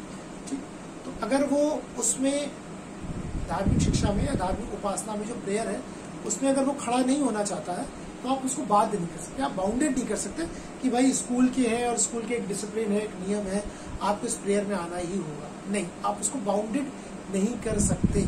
हाँ, अगर वो बच्चा माइनर है, छोटा है, और उसके गार्डियन ने, उसके पेरेंट ने अगर आपको अनुमति दे दी है कि भाई ठीक है कोई बात नहीं, हम तो धर्मनिरपेक्ष राज्य है ना, हम चाहते हैं हमारा बच्चा सब कुछ सीखे, है ना, हमारा बच्चा अगर हम मुस्लिम है तो हमारा बच्चा हिंदू धर्म की भी चीजें सीखे, है ना, सिखों की भी चीजें, तभी तो एक परफेक्ट मैन बन के आएगा। अगर उनके गार्डियन ने ये अनुमति दे दी तो फिर इस पे कोई ऑब्जेक्शन नहीं होगा। लेकिन अगर वो बच्चा बालिग है, 13-14 साल का ही है, उसमें इतनी समझ में आ गई, अब मानिए 2 साल 4 साल का बच्चा प्रेप में आया, उसे क्या पता कि कौन हिंदू है कौन मुसलमान को, वो तो जब हम बड़े होते हैं तब जाके समझ में आता है ना। छोटे थे क्या कोई पता चलता है कि हम कौन है, किसकी धर्म क्या है, किसकी जाति क्या है, किसका क्या है, कुछ नहीं, है ना। ये तो जब बड़े होता आदमी, जब इन सामाजिक झंझावटों में पड़ता तब उसको सारी चीजें जो है प्रशिक्षित होगा। सबसे मुझे लगता है ये विभत्सकारी सोच है। ये धर्म, आपको अपने धर्म का ज्ञान होना चाहिए। आप नैतिकता सबसे बड़ी चीज है, ह्यूमैनिटी सबसे बड़ी चीज है। अगर आपने जिस दिन आपकी मानवता और नैतिकता मर गई तो वास्तव में मान लीजिए आप कितने भी बड़े धर्म के ज्ञानी हो, आप किसी भी धर्म से बिलोंग करते हो, आप उसको सार्थक नहीं कर पा रहे। तो ऐसे किसी भी व्यक्ति को किसी धार्मिक उपासना में खड़े होने के लिए बाध्य नहीं किया जा सकता। ये आर्टिकल 28 बात करता है। ठीक, इस प्रकार हमने आर्टिकल 25 से 28 यानी धार्मिक स्वतंत्रता के अधिकार को विस्तार पूर्वक समझ लिया। ठीक, आई होप आपको 25 से 28 तक अच्छे से क्लियर होगा, कोई समस्या नहीं है। ठीक, अब हम अपने अगले मूल अधिकार, जिसको हम संस्कृति एवं शिक्षा संबंधी अधिकार बोलते हैं, ठीक, उस पर आते हैं, जो कि आर्टिकल 29 एवं 30 में। ये जो मैंने आपको बताया संस्कृति एवं शिक्षा संबंधी अधिकार, ये है तो भारत के प्रत्येक नागरिक के लिए, लेकिन विशेषकर ये अल्पसंख्यकों को ध्यान में रखकर जो है बनाया गया था, ताकि भारत में जो अल्पसंख्यक समुदाय है उसको किसी भी प्रकार का जो है ये न लगे कि वह भारत में है तो उसके अधिकार या उसके चीजों पर कोई किसी प्रकार का उनकी केयर नहीं की। ठीक, तो right related with culture and right to related with culture and education.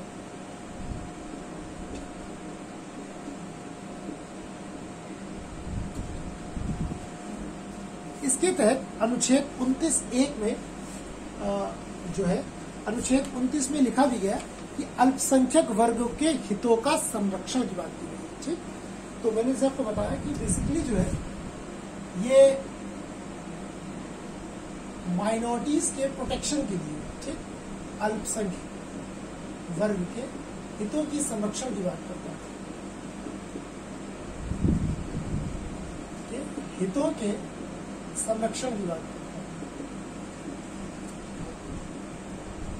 इसी में 29(1) ये बोलता है कि भारत के प्रत्येक नागरिक को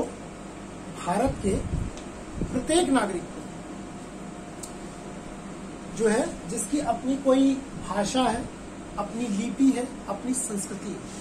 आर्टिकल 29(1) बोलता है भारत के प्रत्येक नागरिक को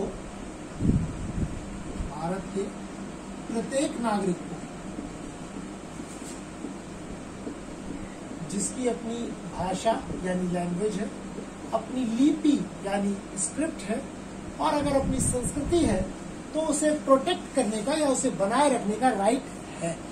ठीक, आर्टिकल 29(1) बोलता है कि भारत का प्रत्येक नागरिक जिसकी अपनी भाषा, लिपि और संस्कृति है उसे बनाए रखने का अधिकार है। ठीक, 29(2) उसकी और आगे की बात करता है। ठीक, वो बोलता है कि अगर ये एक्चुअली में 29(2) एडमिशंस की बात करता है एजुकेशन इंस्टीट्यूशन में, ये शिक्षण संस्थानों में प्रवेश की बात करता है, शिक्षण संस्थानों में प्रवेश की बात करता है ये, ठीक। ये बोलता है राज्य द्वारा पोषित, यानी स्टेट द्वारा जो फंड दिया जाता है, राज्य द्वारा पोषित और फंडेड कॉलेजेस में किसी को भी प्रवेश देने से मना नहीं किया जा सकता। राज्य द्वारा पोषित या निधि से संचालित फंड से चलने वाले एजुकेशन इंस्टीट्यूशन में किसी को एडमिशन देने से कोई रोक नहीं सकता, किसी को प्रवेश देने से कोई रोक नहीं सकता, कोई नहीं रोक सकता किसी को प्रवेश देने से। कोई भी व्यक्ति, है ना, आप जैसे देखिए, आपने खालसा कॉलेजेस की बात सुनी होगी, खालसा सिख जो है वो अल्पसंख्यक समुदाय में आते हैं, तो अनुच्छेद 29(2) में ये क्लॉज रखा गया है भाई, 30 उनको बोलता है कि अल्पसंख्यक जो है अपने शिक्षण संस्थानों को स्थापित कर सकते हैं, तो उसमें लेकिन कोई उनको रोक नहीं है कि भाई वहां पर सिर्फ सिख ही बच्चे आएंगे, नहीं, वहां हिंदू, मुस्लिम, सिख, ईसाई कोई भी हो वो आकर क्या कर सकता है, वहां पर पढ़ सकता है। वहां पर आप उसको रोक नहीं सकते कि भाई ये अल्पसंख्यकों के लिए सिख समुदाय ने बना दिया या कोई ये है, नहीं।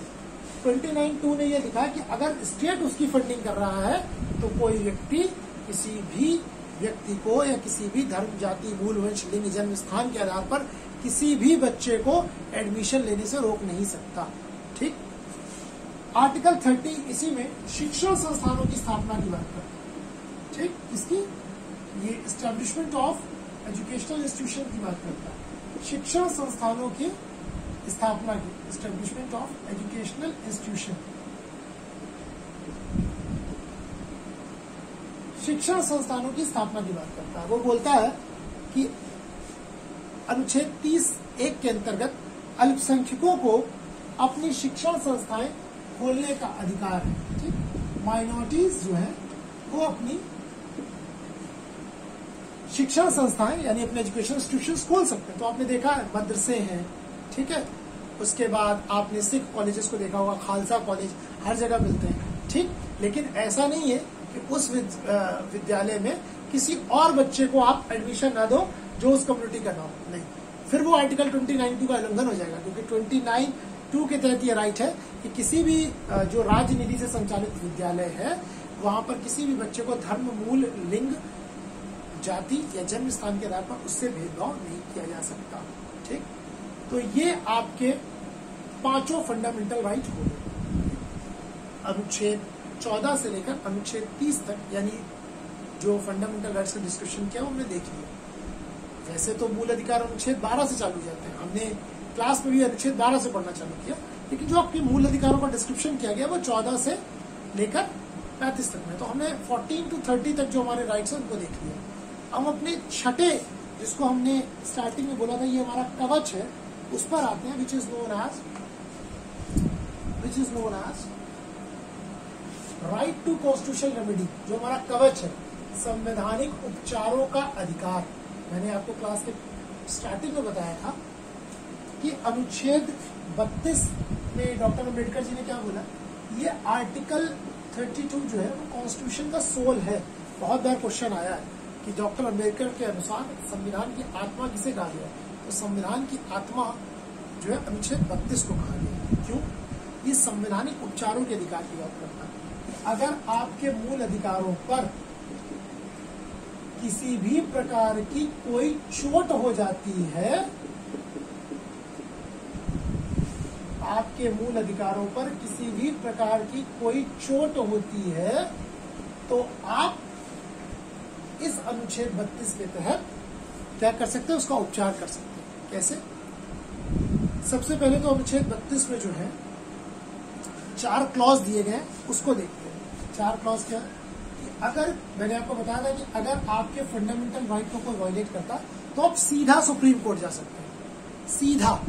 तो अनुच्छेद 32 में ये लिखा गया है पहला क्लॉज कि अगर किसी के फंडामेंटल राइट का वायलेशन होता है तो वो व्यक्ति सुप्रीम कोर्ट में आवेदन या अभ्यावेदन कर सकता है। ठीक, यानी अगर आपका फंडामेंटल राइट वायलेशन हुआ तो आप सीधा सुप्रीम कोर्ट आ सकते हैं। दूसरे में सुप्रीम कोर्ट को ये अधिकार देता है कि वो मूल अधिकारों से संबंधित अगर किसी का हनन हुआ है तो वो कोई रिट, कोई ऑर्डर दे सकता है। सुप्रीम कोर्ट का अधिकार देता है कि वो रिट या ऑर्डर जारी कर सकता है या दे सकता है मूल अधिकारों से संबंधित। तीसरे में वो बात करता है, पार्लियामेंट को राइट देता है, संसद को। अनुच्छेद 32 तीसरे क्लॉज में संसद को यह अधिकार देता है कि वह सुप्रीम कोर्ट के अलावा देता है कि वह सुप्रीम कोर्ट के अलावा किसी और कोर्ट को भी ये राइट दे सकता है। जैसे अभी ये राइट सुप्रीम कोर्ट के पास है आर्टिकल 32 के तहत और 226 के तहत हाई कोर्ट के पास है, लेकिन अनुच्छेद 32 में राइट दिया गया है कि अगर संसद चाहे तो ये जो पावर सुप्रीम कोर्ट के पास है रिट जारी करने की, ऑर्डर देने की मूल अधिकारों से संबंधित, वो चाहे तो किसी और कोर्ट को भी दे सकता है, वो चाहे तो किसी लोअर कोर्ट को भी दे सकता है कि आज से तुमको ये अधिकार है कि मूल अधिकारों से संबंधित चीजों की सुनवाई करोगे। तो अनुच्छेद 32 में संसद को अधिकार देता है कि भाई वह सुप्रीम कोर्ट के अलावा किसी और कोर्ट को भी, किसी अन्य न्यायालय को भी ये रिट जारी करने की शक्ति प्रदान करते है ना, रिट जारी करने की शक्ति प्रदान करते। ये अनुच्छेद 32 के तहत ये क्लॉज रखा गया। ठीक,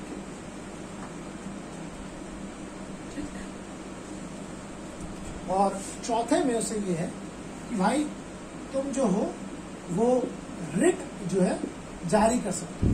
ठीक, तो सुप्रीम कोर्ट जब भी किसी व्यक्ति का मूल अधिकारों का हनन होता है तो कुछ रिट्स है जिसके द्वारा वो सीधा सुप्रीम कोर्ट में जा सकता है। कौन कौन सी? सबसे पहली है हैबियस कॉर्पस। हैबियस कॉर्पस, इसको आप हिंदी में बंदी प्रत्यक्षीकरण बोलते हैं। हैबियस कॉर्पस, बंदी प्रत्यक्षीकरण। ठीक, इसके तहत अगर किसी व्यक्ति को गलत ढंग से 24 घंटे से ज्यादा समय के लिए गिरफ्तार कर लिया गया है तो व्यक्ति सीधा, चूंकि उसके मूल अधिकार का हनन है, मैंने आपको भी बताया अनुच्छेद 22 में कि अगर किसी व्यक्ति को सामान्य दंड विधि के अधीन प्यूनिटिव के तहत अगर किसी व्यक्ति को 24 घंटे से ज्यादा समय के लिए पुलिस ने अपनी कस्टडी में रखा, क्योंकि 24 घंटे के भीतर उसको मजिस्ट्रेट के सामने प्रस्तुत करना है, अगर उसने 24 घंटे के भीतर मजिस्ट्रेट के सामने उसको प्रस्तुत नहीं किया तो उसके अधिकार का ये क्या है, मूल अधिकार का उल्लंघन है। आर्टिकल 22(1) और 2 के तहत जिसको मिला है।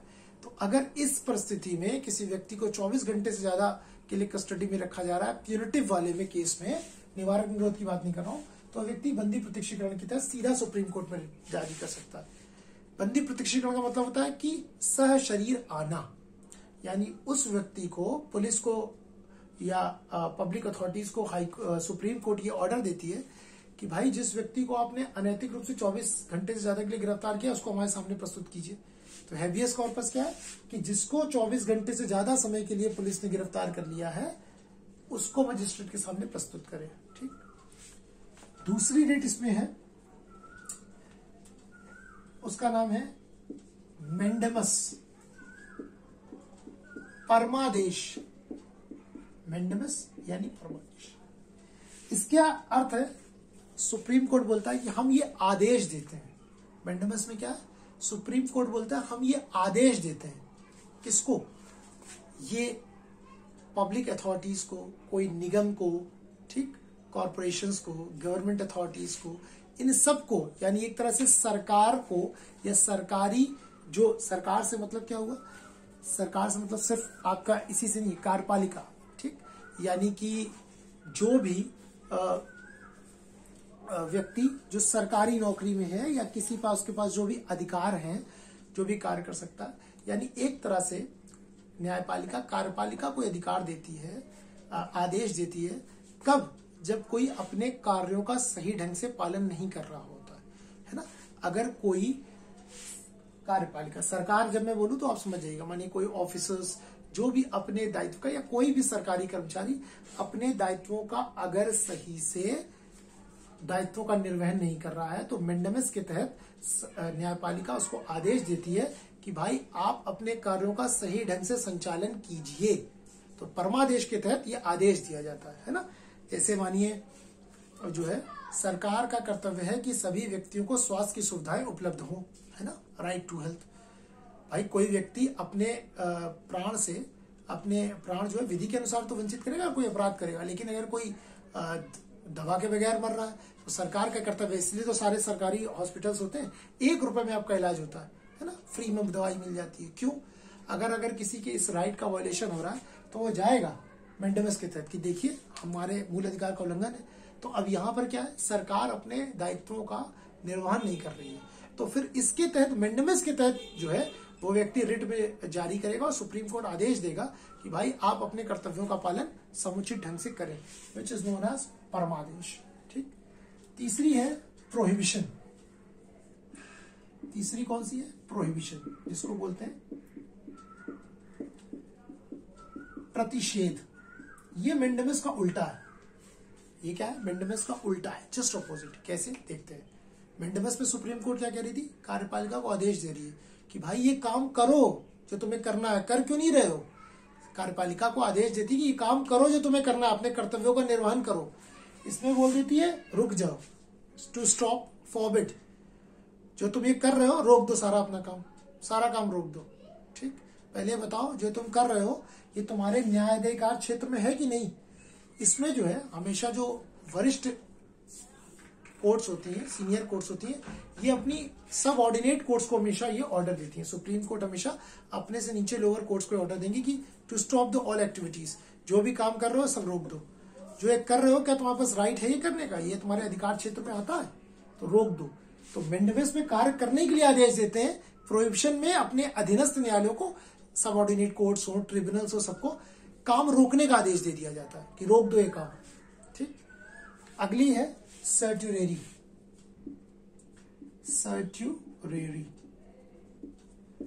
उत्प्रेषण। इसमें भी जो सुप्रीम कोर्ट है अपने अधीनस्थ न्यायालय और ट्रिब्यूनल्स को ही आदेश देती है। इसमें बोलती है कि इसमें क्या बोलती है? काम को रोक दो और बताओ ये जो तुम कर रहे हो ये तुम्हारे न्यायाधिकार क्षेत्र में है कि नहीं। और यहाँ पे क्या बोलती है कि रोक दो जो तुम्हारा केस है, रोको और इसको हमारे पास ट्रांसफर करो। यहाँ पर सर्टेरिटी में प्रोहिबिशन के आगे की बात बोलती है, कहती है अपनी समस्त तुमने कार्रवाई रोक दी है और ये चीज तुम्हारे न्यायाधिकार में नहीं है, प्रूव हो गया है। अब एक काम करो, जो तुम ये केस ले रहे हो इसको तुम ऊपर हमारे पास ट्रांसफर करो, है ना, इसको क्या करो, हमारे पास ट्रांसफर करो। ठीक। ये कुछ नैतिक हितों का मामला है, इसको तुम हमारे पास ट्रांसफर करो। तो सर्टेरिटी में हमेशा सुप्रीम कोर्ट जो अपने अधीनस्थ न्यायालयों को ये आदेश देती है कि जो भी वहां पे कार्रवाई चल रही है उसको रोक कर वो केस को हमारे पास ट्रांसफर कर दो। आखिरी जो रिट है वो है क्यो वारंटो, अधिकार प्रेक्षा। क्यो वारंटो, अधिकार प्रेक्षा। ठीक। इसमें सुप्रीम कोर्ट जो है वो किसी सरकारी अधिकारी से पूछता है कि भाई तुमने जो ये पद धारण किया हुआ है वो किस अधिकार के तहत धारण किया है? क्या तुमने लीगली ये पद धारण किया? यानी कोई व्यक्ति यदि अपने गलत ढंग से अपने अधिकारों का प्रयोग करके किसी पद को धारण किया हुआ है अनैतिक ढंग से, तो उसके खिलाफ ये आदमी जो है क्यो वारंटो में के तहत जा सकता है। और फिर सुप्रीम कोर्ट उस व्यक्ति और उस प्राधिकारी से पूछती है कि तुमने किन अधिकारों के तहत इस पद को धारण किया हुआ है, ये जो तुमने पोस्ट धारण किया है इसका क्या है। यानी उससे पूछा जाता है कि जो तुम काम कर रहे हो इसका अधिकार क्या है, तुम्हारा राइट है ये जो तुम कर रहे हो, तुम्हारा राइट है कि नहीं। अगर कोई होता है ना, मानिए कोई व्यक्ति किसी पद पर है ना, और वो पद पर रहते हुए अपने अधिकारों का दुरुपयोग कर रहा हो, उसके अधिकार ये है कि भाई ऐसे ऐसे ऐसे ऐसे आप कर सकते हैं कानून के हिसाब से, लेकिन वो कानून का उल्लंघन करके और अधिकारों का प्रयोग अपने अतिक्रमण करता है जब अपने अधिकारों का, तब फिर क्यों वारंटो लगता है। पर कोर्ट उससे पूछती है तुमने जो काम किया है ये बताओ कि तुम्हारे पास ये अथॉरिटी है ये करने की, कि तुम्हारे सीनियर के पास ये अथॉरिटी है। अगर सीनियर के पास अथॉरिटी है तो तुमने ये काम कैसे किया, और किया तो किससे अनुमति लेके किया, क्या ये तुम्हारे राइट में है? तो इसके लिए फिर क्यों वारंटो यूज होता है। तो ये आपके अनुच्छेद 14 से 32 तक के सारे मूल अधिकार आपके कंप्लीट हो गए। ठीक, अब बचे हैं 3 इंपॉर्टेंट छोटे से फंडामेंटल राइट, उसको भी देख लेते हैं। क्योंकि हमने 12 से 35 तक मूल अधिकारों के जो है हमने लिखा है कि मूल अधिकार कहां से 12 से 35 तक, तो मैं 12 से 32 तक आपको बचा चुका हूं। अब 3 और छोटे छोटे जो है वो अनुच्छेद है उसको देख लेते हैं। ठीक, बहुत महत्वपूर्ण तो नहीं है वो, लेकिन आप थोड़ा सा सुन लीजिए। ठीक है, उसमें एक अनुच्छेद 34 थोड़ा सा देख लीजिएगा। 33 में क्या है, आर्टिकल 33 जो है ना वो भाग 3 का फंडामेंटल राइट 3 का एक्सेप्शन है। आर्टिकल 33 जो है वो भाग 3 का अपवाद है। तो आप कहेंगे सर ये क्या है, मतलब भाई मैंने आपको पूरे फंडामेंटल राइट में शुरू से बता रहा हूं कि भाई मूल अधिकार वे अधिकार होते हैं जो राज्य भी आपसे नहीं छीन सकता। कुछ अधिकार तो ऐसे हैं कि कोई व्यक्ति भी आपसे नहीं छीन सकता, 17, 23, 24 ये सारे है ना। और राज्य तो आपसे किसी कीमत में छीन नहीं सकता, उसको नकारात्मक परिवर्तन नहीं कर सकता। हाँ, युक्त निर्बंध लगा सकता है। लेकिन अनुच्छेद 33 इन्हीं एक्सेप्शंस की बात करता है। अनुच्छेद 33 में संसद को यह शक्ति है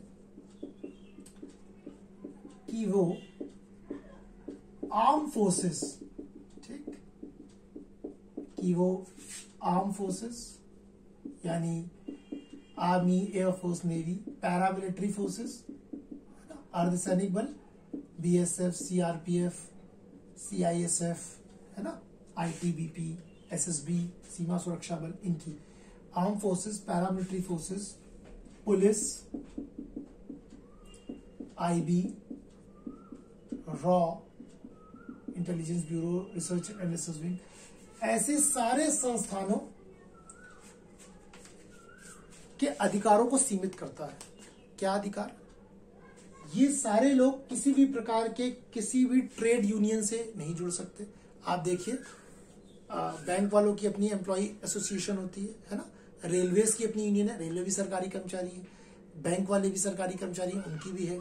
शिक्षक जो होते हैं, प्राइमरी शिक्षक हों या यूनिवर्सिटी के शिक्षक हों, उनका भी अपनी ऑर्गेनाइजेशंस होती हैं। ठीक, लेकिन आपने कभी सुना है कि सेना में किसी की जो है अपनी ऑर्गेनाइजेशन हो? आपने सुना पुलिस वालों की कोई यूनियन हो? नहीं। इन लोग को यूनियन बनाने का कोई अधिकार नहीं है, ना ये किसी ट्रेड यूनियन से जुड़ सकते हैं, ना ये किसी पॉलिटिकल ट्रेड यूनियन से जुड़ सकते हैं। इसके अलावा इन्हें इनके फ्रीडम ऑफ एक्सप्रेशन पर भी जो है सरकार ने सीमित किया हुआ है। यानी ये जब कोई केस होगा या उससे संबंधित चीज होगी तभी प्रेस कॉन्फ्रेंस कर सकते हैं, अपनी व्यक्तिगत चीजों के लिए, समस्याओं के लिए वो नहीं कर सकते। इसीलिए आपने कुछ समय पहले केस देखा होगा, एक तेज बहादुर यादव करके एक बीएसएफ के सिपाही थे जिन्होंने जो है बीएसएफ के खाने को लेकर बताया था कि दाल ठीक नहीं मिल रही है। तो अब आप ऐसे कहेंगे भाई उसका तो फ्रीडम ऑफ एक्सप्रेशन है, वो अपनी बात को रख सकता है, लेकिन नहीं, चूंकि आर्टिकल 33 में पैरामिलिट्री फोर्सेस के राइट टू एक्सप्रेशन को भी सीमित कर दिया गया है।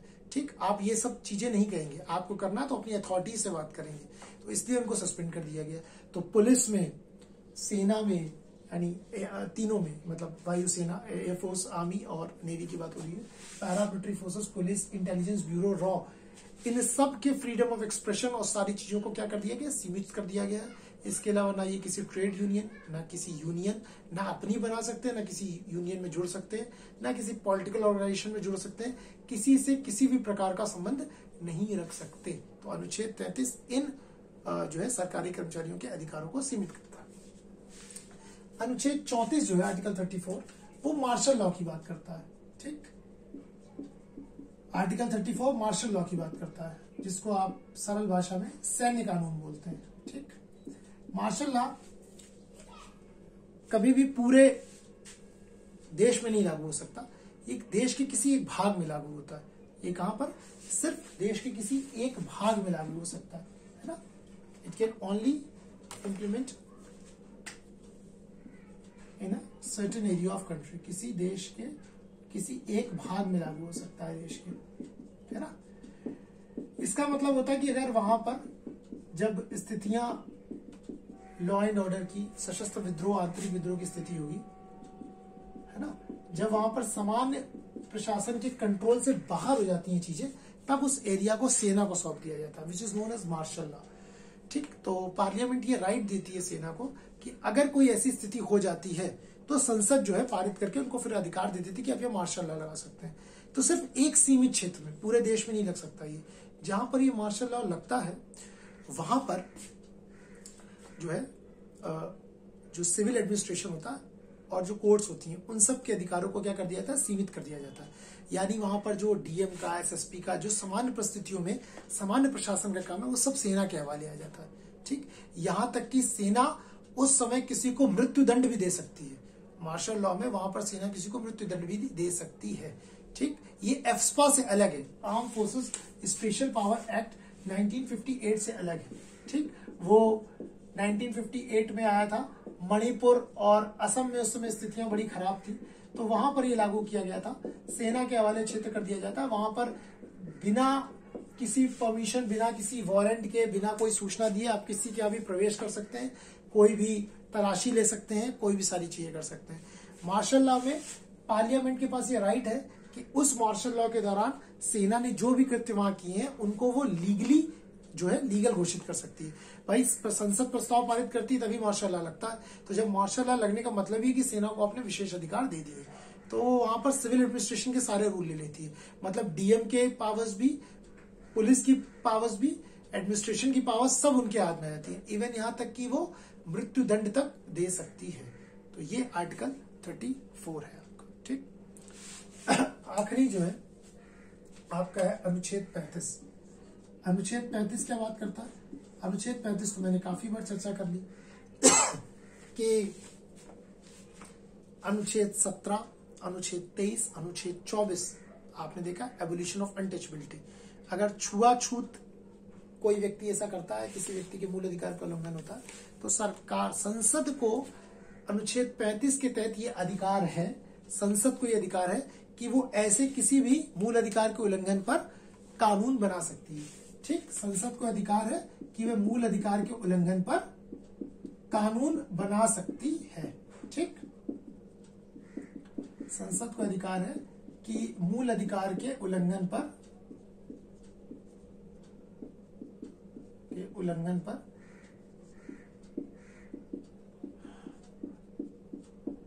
कानून बना सकती है ना, और सरकार ने बनाया भी है ना। जैसे एबोलिशन ऑफ अनटचेबिलिटी एक्ट 1976, इसके अलावा अभी हमने देखा बंधुआ मजदूरी उन्मूलन 1976, इसके अलावा महिला एवं बाल अनैतिक व्यापार अधिनियम, इसके अलावा चाइल्ड प्रोटेक्शन एक्ट 1986 जो 2006 में। तो ये सारे मूल अधिकारों के उल्लंघन के लिए अगर कोई पनिशेबल क्राइम बना सकती है तो पार्लियामेंट बना सकती है, जो आर्टिकल 35 के तहत उसको राइट मिला है। तो ये हुए आपके फंडामेंटल राइट्स। ठीक, तो फंडामेंटल राइट्स का चैप्टर को हमने डिटेल में आर्टिकल 12 से लेकर 35 तक बड़े विस्तारित रूप में हमने चर्चा कर ली। आशा करता हूं कि आप सबको फंडामेंटल राइट्स की सारी चीजें जो है वो क्लियर हुई होंगी। ठीक है, ठीक, तो चलिए अपने नेक्स्ट क्लास में हम अपने एक नेक्स्ट टॉपिक की ओर से बढ़ते हैं। ठीक, तब तक के लिए मैं दुर्गेश आई आप सबसे जो है विदा लेता हूं, और जय हिंद to everyone and thank you so much.